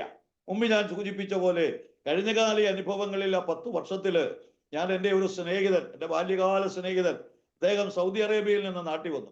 ഈ സൗദി അറേബ്യയിൽ നിന്ന് നാട്ടി വന്നിട്ട് അന്നും ഞങ്ങൾ തമ്മിലുള്ള സ്നേഹബന്ധത്തിന് ഇന്നും കുഴപ്പമൊന്നുമില്ല. പിന്നെ ഞാനിങ്ങനെ വിശ്വാസിയും ഒരു പാർശ്വം ഒക്കെ ആയിട്ട് ജീവിക്കുന്നു, അവൻ പഴയ നിലയിൽ തന്നെ ജീവിക്കുന്നതുകൊണ്ട് പഴയ പോലെ എന്താ പറയാ ഒരു ഇതില്ലെന്നുള്ളതേ ഉള്ളൂ. അന്ന് അവന് എവിടെ പോകണമെങ്കിലും കൂട്ടുപോകുന്നത് ഞാൻ പോയേ പറ്റുള്ളൂ, കാരണം ഞങ്ങൾ തമ്മിൽ അതുപോലെ സ്നേഹബന്ധമാണ്. ഒരു പ്രാവശ്യം സൗദി അറേബ്യ ജോലി ചെയ്യുന്ന സമയത്ത് നാട്ടിൽ വന്നിട്ട് എന്നോട് പറഞ്ഞു, കുമരകത്ത് വരെ ഒന്ന് പോകണം, അവൻ്റെ ഒരു സ്നേഹിതനെ കാണാനാന്ന് പറഞ്ഞു. കുമരകം എന്ന് പറഞ്ഞാൽ ഞങ്ങളുടെ ഇവിടെ തന്നെ 10-40 കിലോമീറ്ററിനകത്തുണ്ട്. അപ്പൊ ഞാൻ പറഞ്ഞു, എന്താ വരാമല്ലോ എന്ന് പറഞ്ഞു. അപ്പൊ ഞാൻ രാവിലെ ഇദ്ദേഹം ഒരുങ്ങി വന്നു, ഞാൻ റെഡിയായി. അദ്ദേഹത്തിന്റെ കൂടെ പോകാൻ ഞാൻ എൻ്റെ പേഴ്സും അലമാരി എല്ലാം കൂടെ തപ്പിയപ്പോൾ ഇവിടെ പഴയ ചുമന്ന 2 രൂപ നോട്ടുണ്ടല്ലോ, ആ 2 രൂപ നോട്ട് മാത്രമേ എൻ്റെ കയ്യിലുള്ളൂ. ഇവ മാറി ഇന്ന് നോക്കുന്നുണ്ട് ഞാൻ എന്താ വഴി എടുത്ത് ഇടുന്നെന്ന്. അത് കണ്ടോ എന്ന് എനിക്ക് അറിഞ്ഞുകൂടാ. ഞാൻ ആ 2 രൂപയും പോക്കറ്റിട്ട് ഇവന്റെ കൂടെ കോട്ടയത്ത് ചെന്ന് അവിടെ നോട്ടോ പിടിച്ച് കുമരകത്ത് ചെന്ന് കാര്യം സാധിച്ച് തിരിച്ചു വന്ന് കോട്ടയത്ത് ഉച്ചയായപ്പോഴത്തേക്ക് ഒരു ഹോട്ടലിൽ ഭക്ഷണം കഴിക്കാൻ കയറി. എന്നോട് പറഞ്ഞു, നീ ഓർഡർ ചെയ്തു, ഞാൻ ഇതാ വരുന്നെന്ന് പറഞ്ഞ് അവൻ ഇറങ്ങിപ്പോയി. മേശ നിറച്ചുകൊണ്ട് ഫുഡ് കൊണ്ട് വെച്ചു. ഒന്ന് ആലോചിച്ച് നോക്കി. ഞാൻ വിചാരിച്ചു, എൻ്റെ ദൈവമേ, ഇവൻ മുങ്ങിയതാണെങ്കിൽ എനിക്ക് ഇവിടുന്ന് രക്ഷപ്പെടാൻ പറ്റത്തില്ല, ഇവൻ എന്നെ പരീക്ഷിക്കുകയാണെങ്കിലും എനിക്ക് ഇവിടുന്ന് രക്ഷപ്പെടാൻ പറ്റത്തില്ല. ഞാൻ അവിടെ നിന്ന് വേർക്കാൻ തുടങ്ങി. ഇവൻ വരുന്നിടം വരെ ഞാൻ ഫുഡെ തൊടാതിരിക്കുക, കാരണം ഇത് തിരിച്ചേൽപ്പിച്ച് വെച്ച് പോകാമല്ലോ. പിന്നെ ഞാൻ ചിന്തിച്ചു, ദൈവമേ, ഇവൻ ഇനി എന്തെങ്കിലും എന്നെ സാഹസികത എന്തെങ്കിലും കാണിച്ചാൽ ഈ 2 രൂപയും കൊണ്ട് ഞാൻ എങ്ങനെ കോട്ടയത്തു നിന്ന് തിരുവല്ലായി വരും? പിന്നെ ഞാനിങ്ങനെ ഓർത്തു, ഈ 2 രൂപയും കൊണ്ട് അങ്ങ് നടക്കുക, വേറെ വഴിയൊന്നുമില്ല, മാർഗമൊന്നുമില്ല. ഞാൻ പറഞ്ഞതിന്റെ താല്പര്യം, ആ 2 രൂപയും കൊണ്ട് എൻ്റെ സ്നേഹിതന്റെ കൂടെ കുമരകം വരെ പോയിട്ട് സകല ചെലവ് അവനെടുത്ത് ഞാൻ തിരിച്ചു വന്നതുപോലെയാണ് എൻ്റെ കർത്താവിനെ കണ്ടുമുട്ടിയതിന് ശേഷം എൻ്റെ ജീവിതത്തിന്റെ അനുഭവം. എൻ്റെ ഇളയ അങ്കിള് മസ്കറ്റിൽ നിന്ന് ഒരിക്കൽ വന്നപ്പോൾ എൻ്റെ ഈ അനുഭവങ്ങൾ ഏതാണ്ടൊക്കെ അറിയാം. എന്നോട് ചോദിച്ചൊരു ചോദ്യമുണ്ട്. ഞാൻ എന്നോട് കാര്യം ആത്മാർത്ഥമായി ചോദിക്കുക, നീ എന്നോട് വേറൊന്നും പറയരുത്, നിന്റെ കാര്യങ്ങളൊക്കെ എങ്ങനെയാണ്? ഞാൻ എടുത്ത വായിലേക്ക് കൊടുത്ത മറുപടി ഇതെനിക്ക് അനുഭവമായിരുന്നു കൊണ്ട് ഞാൻ എൻ്റെ അങ്കിളിന് കൊടുത്ത മറുപടി, അങ്കിൾ ഇപ്പോൾ മസ്കറ്റിൽ നിന്ന് വന്നതാ, അങ്കിൾ എന്നെ ഇപ്പോൾ തിരുവനന്തപുരത്തിനോ കോട്ടയത്തോ ഡൽഹിക്കോ പോകാൻ വിളിച്ചു എന്ന് ഇരിക്കട്ടെ, ഞാൻ അങ്കിളിൻ്റെ കൂടെ വരും. എൻ്റെ ഈ പൈസ ഇല്ലേലും ഞാൻ അങ്കിളിൻ്റെ കൂടെ വരുന്നത് അങ്കിളിൻ്റെ പോക്കറ്റിലേക്ക് കാശ് കൊണ്ടാ. ഇതുപോലെയാണ് എൻ്റെ ദൈവം എന്നെ നടത്തുന്നത്. എൻ്റെ പോക്കറ്റിലില്ലെങ്കിലും എൻ്റെ തമ്പുരാന്റെ ഭണ്ഡാരത്തിൽ ഒന്നിനും കുറവില്ലാത്തത് കൊണ്ട് ആവശ്യങ്ങൾ അറിഞ്ഞ് എന്നെ നടത്തുന്നു. ആ ദൈവമാണ് എൻ്റെ ദൈവം എന്ന് പറഞ്ഞപ്പോൾ എന്നോട് പറഞ്ഞ മറുപടി, ഇനി നീ ഒന്നും പറയണ്ട, എനിക്കിപ്പോ ഏറെക്കുറെ മനസ്സിലായി എന്നാണ്. ചുരുക്കത്തിൽ ഇതാണ് എൻ്റെ ജീവിതത്തിന്റെ അനുഭവം. ഈ അനുഭവത്തിലൂടെ ദൈവം നടത്തിയത് കൊണ്ട് കൃപയാൽ ഇന്നും ഈ കൃപയിൽ നിൽക്കുവാനും ദൈവം തരുന്ന കൃപയ്ക്കൊത്തവണ്ണം വിവിധ ഇടങ്ങളിൽ പോയി വചനം ശുശ്രൂഷിപ്പാനും ദൈവം എനിക്ക് തരുന്ന മഹാഭാഗ്യത്തെ ഓർത്ത് ഞാൻ ദൈവത്തെ സ്തുതിക്കുക. ആ നിലകളിൽ ഈ ആരോമ ടിവിയിലും വന്ന് കർത്താവിന്റെ ദാസൻ ഡാനിയൽ ജോണുമായിട്ട് ഒരു അല്പസമയം ഇരുന്ന് എന്റെ അനുഭവത്തെ പങ്കുവെക്കുവാൻ ദൈവം തന്ന മഹാഭാഗ്യത്തെ ഓർത്ത് ഞാൻ ദൈവത്തെ മഹത്വപ്പെടുത്തുക. ഞാൻ ഒരു പദം കൂടെ പറഞ്ഞ് തൽക്കാലം ഇവിടെ നിർത്താം. സാക്ഷ്യം പറഞ്ഞാൽ മുമ്പ് എനിക്ക് അനുവദിച്ചു തന്നിരിക്കുന്ന സമയം 1.5 മണിക്കൂർ. എൻ്റെ 10 വർഷത്തെ ജീവിതാനുഭവം 1.5 മണിക്കൂർ കൊണ്ടല്ല. ഞാൻ എന്തായാലും എൻ്റെ വൈഫുമായി കുഞ്ഞുങ്ങളുമായി ഇരുന്ന് സംസാരിച്ച കൂട്ടത്തിൽ ഞാൻ ചോദിച്ചു, ഞാനിത് എത്ര ദിവസം കൊണ്ടാ പറഞ്ഞു തീർക്കേണ്ടത് എനിക്ക് അറിഞ്ഞുകൂടെ, എങ്കിലും അതിന്റെ രത്ന ചുരുക്കമാണ് ഞാൻ ഇത്രയും നേരം പറഞ്ഞത്. കർത്താവ് വഴി നടത്തുന്നു. പിന്നെ മുമ്പ് ഞാൻ പറഞ്ഞല്ലോ, ഇന്നത്തെ ആത്മീക ലോകത്ത് വീണ്ടും ജനനം എന്ന് പറയുന്ന ഒരു സബ്ജക്റ്റിന് പ്രാധാന്യമില്ലാതെ വന്നു. മാനസാന്തരമില്ലാതെ, വീണ്ടും ജനനമില്ലാതെ, യഥാർത്ഥ രക്ഷിക്കപ്പെടലില്ലാതെ, എന്താ പറയുന്ന അനുഗ്രഹവും വിടുതലുകളും പറഞ്ഞ് ജനത്തെ വേറൊരു ലൈനിലേക്ക് നടത്തി നശിച്ചുകൊണ്ടിരിക്കുന്ന ഒരു കാലഘട്ടമാണ്. ഇതിൻ്റെ ഇടയ്ക്ക് ഇതുപോലെയുള്ള ഉദ്യമങ്ങളിലൂടെ അനേക പ്രിയപ്പെട്ടവർ നിത്യ അഗ്നിയിൽ നിന്ന് വിടുവിക്കപ്പെട്ട് നിത്യജീവനിൽ എത്തുവാൻ ദൈവമുഖാന്തരങ്ങൾ ഒരുക്കട്ടെ എന്ന് ഞാൻ ആത്മാർത്ഥമായിട്ട് പ്രാർത്ഥിക്കുന്നു. ഞാൻ പ്രാരംഭത്തിൽ ഒരു കാര്യം കൂടെ പറഞ്ഞാ തുടങ്ങിയത്. അതായത്, അന്നത്തെ കാലഘട്ടത്തിൽ പോലും ഈ പ്രസംഗിക്കുന്നത് എന്താണെന്ന് ജനം ശ്രദ്ധിക്കുകയോ ഗ്രഹിക്കുകയോ ചെയ്യാതെ അത് അന്നേരം തന്നെ ഒഴുക്കിക്കളയുന്ന ഒരു അനുഭവമായിരുന്നു എങ്കിൽ, എബ്രായർ 2:1 വായിച്ച പോലെ അല്ലെ വായിക്കുന്ന പോലെ, അതുകൊണ്ട് നാം വല്ലപ്പോഴും ഒഴുകിപ്പോകാതിരിക്കേണ്ടതിന് കേട്ട ശ്രദ്ധയോടെ അധിക ശ്രദ്ധയോടെ കരുതിക്കൊള്ളുവാൻ ആവശ്യമാകുന്നു എന്ന വചനം കാണാതെ അറിയാമെങ്കിൽ ഇന്നും അതിൽ നിന്ന് ഒരു വ്യത്യാസവും ദൈവത്തിന്റെ കൃപയാൽ എൻ്റെ അനുഭവം കൊണ്ട് എനിക്ക് കാണാനായിട്ട് കഴിയുന്നില്ല. അതിനൊരു പരിധി വരെ കേൾക്കുന്നവരുടെ കുഴപ്പമുണ്ടെങ്കിലും ശുശ്രൂഷിക്കുന്നവരുടെ കുഴപ്പമാണ് കൂടുതലെന്നാണ് ഞാൻ ചിന്തിക്കുന്നത്. അതിന് കാരണം അവർക്ക് ഇരിക്കുന്ന ജനം കേൾക്കണമെന്നോ ഗ്രഹിക്കണമെന്നോ ശ്രദ്ധിക്കണമെന്നോ അങ്ങനെയുള്ള ചിന്തയോട് കൂടിയൊന്നുമല്ല. അവരെ സംബന്ധിച്ചിടത്തോളം അവരെങ്ങനെയെങ്കിലും സ്റ്റേജിൽ പെർഫോം നടത്തി അവരവരുടെ വഴിക്ക് പോവുക. ഇതാണ് ഇന്നത്തെ ഒരു ശരാശരി ശുശ്രൂഷകന്റെ നിലവാരം എന്ന് പറയുന്നതിൽ ഞാൻ ലജ്ജിക്കുന്നില്ല. എന്നാൽ മറുവശം കൊണ്ട് ഞാൻ ലജ്ജിക്കുന്നുമുണ്ട്. കാരണം നിത്യതയിൽ എത്തേണ്ടുന്ന ജനത്തെ ഈ ലോകത്തിലുള്ള ചിലതൊക്കെ കാണിച്ച് എന്തൊക്കെയോ ആർഭാടപൂർവ്വം ഒരു കോലാഹലം ഉണ്ടാക്കി നാശത്തിലോട്ട് നയിക്കുന്ന ഒരു കാലഘട്ടത്തെ നോക്കിക്കൊണ്ടാണ് ലൂക്കോസ് 18:8 കർത്താവ് പറഞ്ഞത്, എന്നാൽ മനുഷ്യപുത്രൻ വരുമ്പോൾ അവൻ ഭൂമിയിൽ വിശ്വാസം കണ്ടെത്തുമോ? ഞാൻ ഇങ്ങനെ വിശ്വസിക്കുന്നു.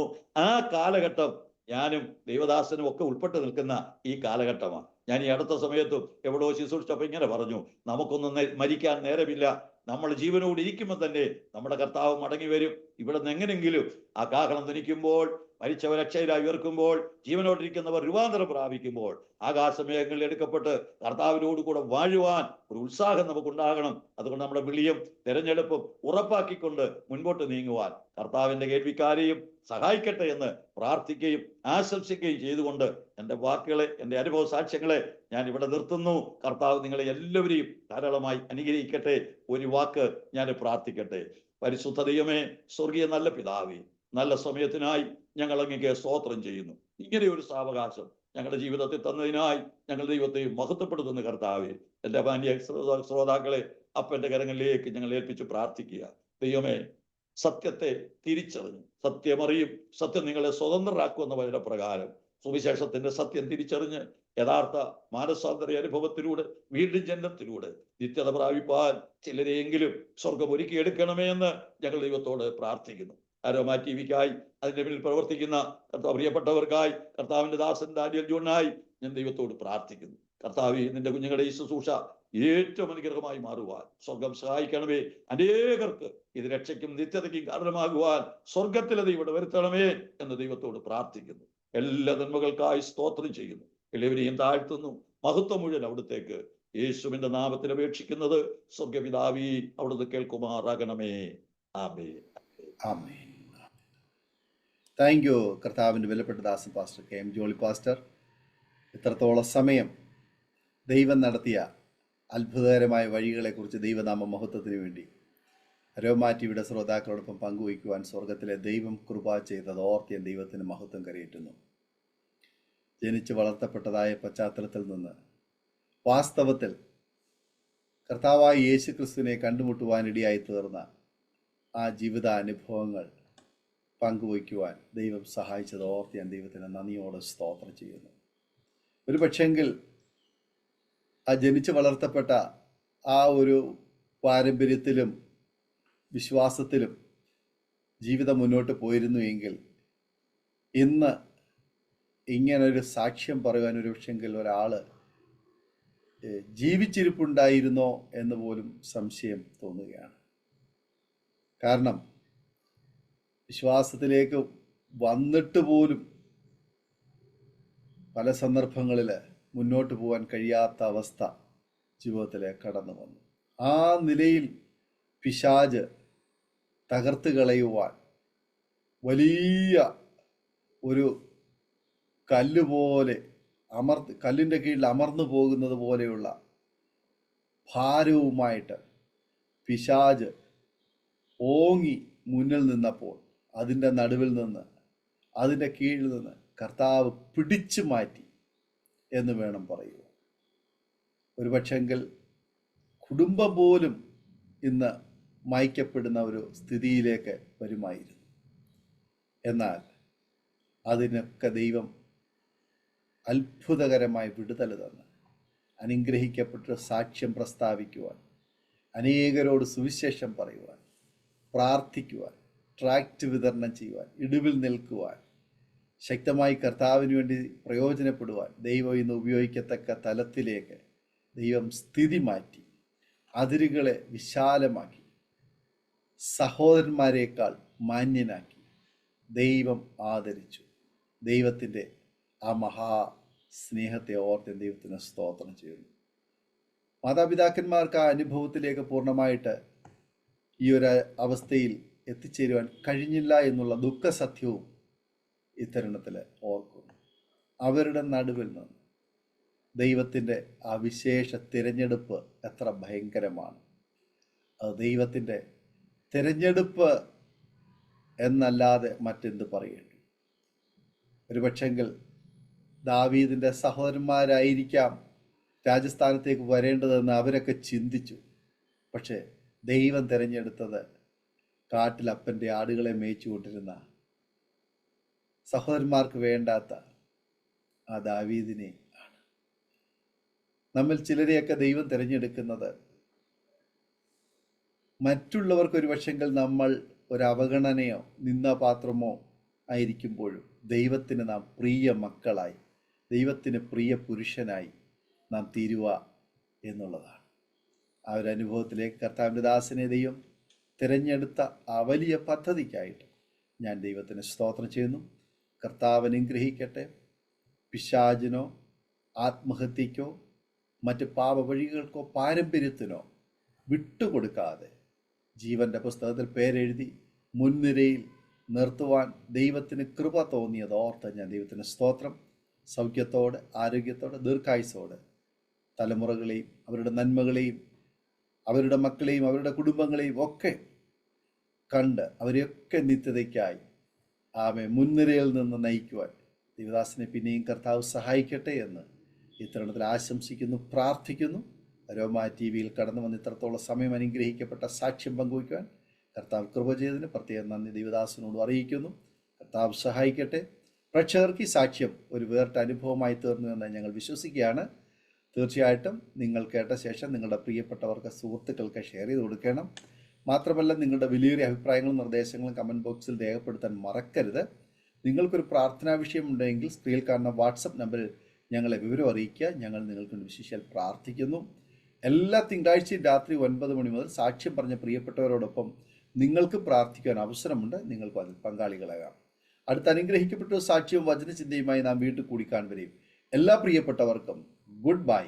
God bless you all. ഓർമ്മയുടെ മനോരഥത്തിൽ മായാത്ത ഓർമ്മയ്ക്കായി അരോമ മാട്രിമോണിയിൽ നിന്നും ജീവിത പങ്കാളിയെ കണ്ടെത്തൂ.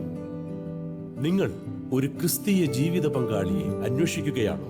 അതോ മക്കൾക്ക് അനുയോജ്യമായ ഒരു തക്ക തുണയ്ക്ക് വേണ്ടി പ്രാർത്ഥിക്കുന്ന വ്യക്തിയാണോ? എങ്കിൽ അരോമ മാട്രിമോണി നിങ്ങൾക്ക് വേണ്ടിയാണ്. ഇന്നു തന്നെ സൗജന്യമായി രജിസ്റ്റർ ചെയ്യൂ. അരോമ മാട്രിമോണിയുടെ പ്രത്യേകതകൾ: രജിസ്ട്രേഷൻ തികച്ചും സൗജന്യം. ലോകത്തെവിടെയുമുള്ള അനുയോജ്യമായ ക്രിസ്തീയ ജീവിത പങ്കാളിയെ തിരഞ്ഞെടുക്കാം. വിവാഹം നടക്കുന്നതുവരെ സർവീസ് ലഭിക്കുന്നു.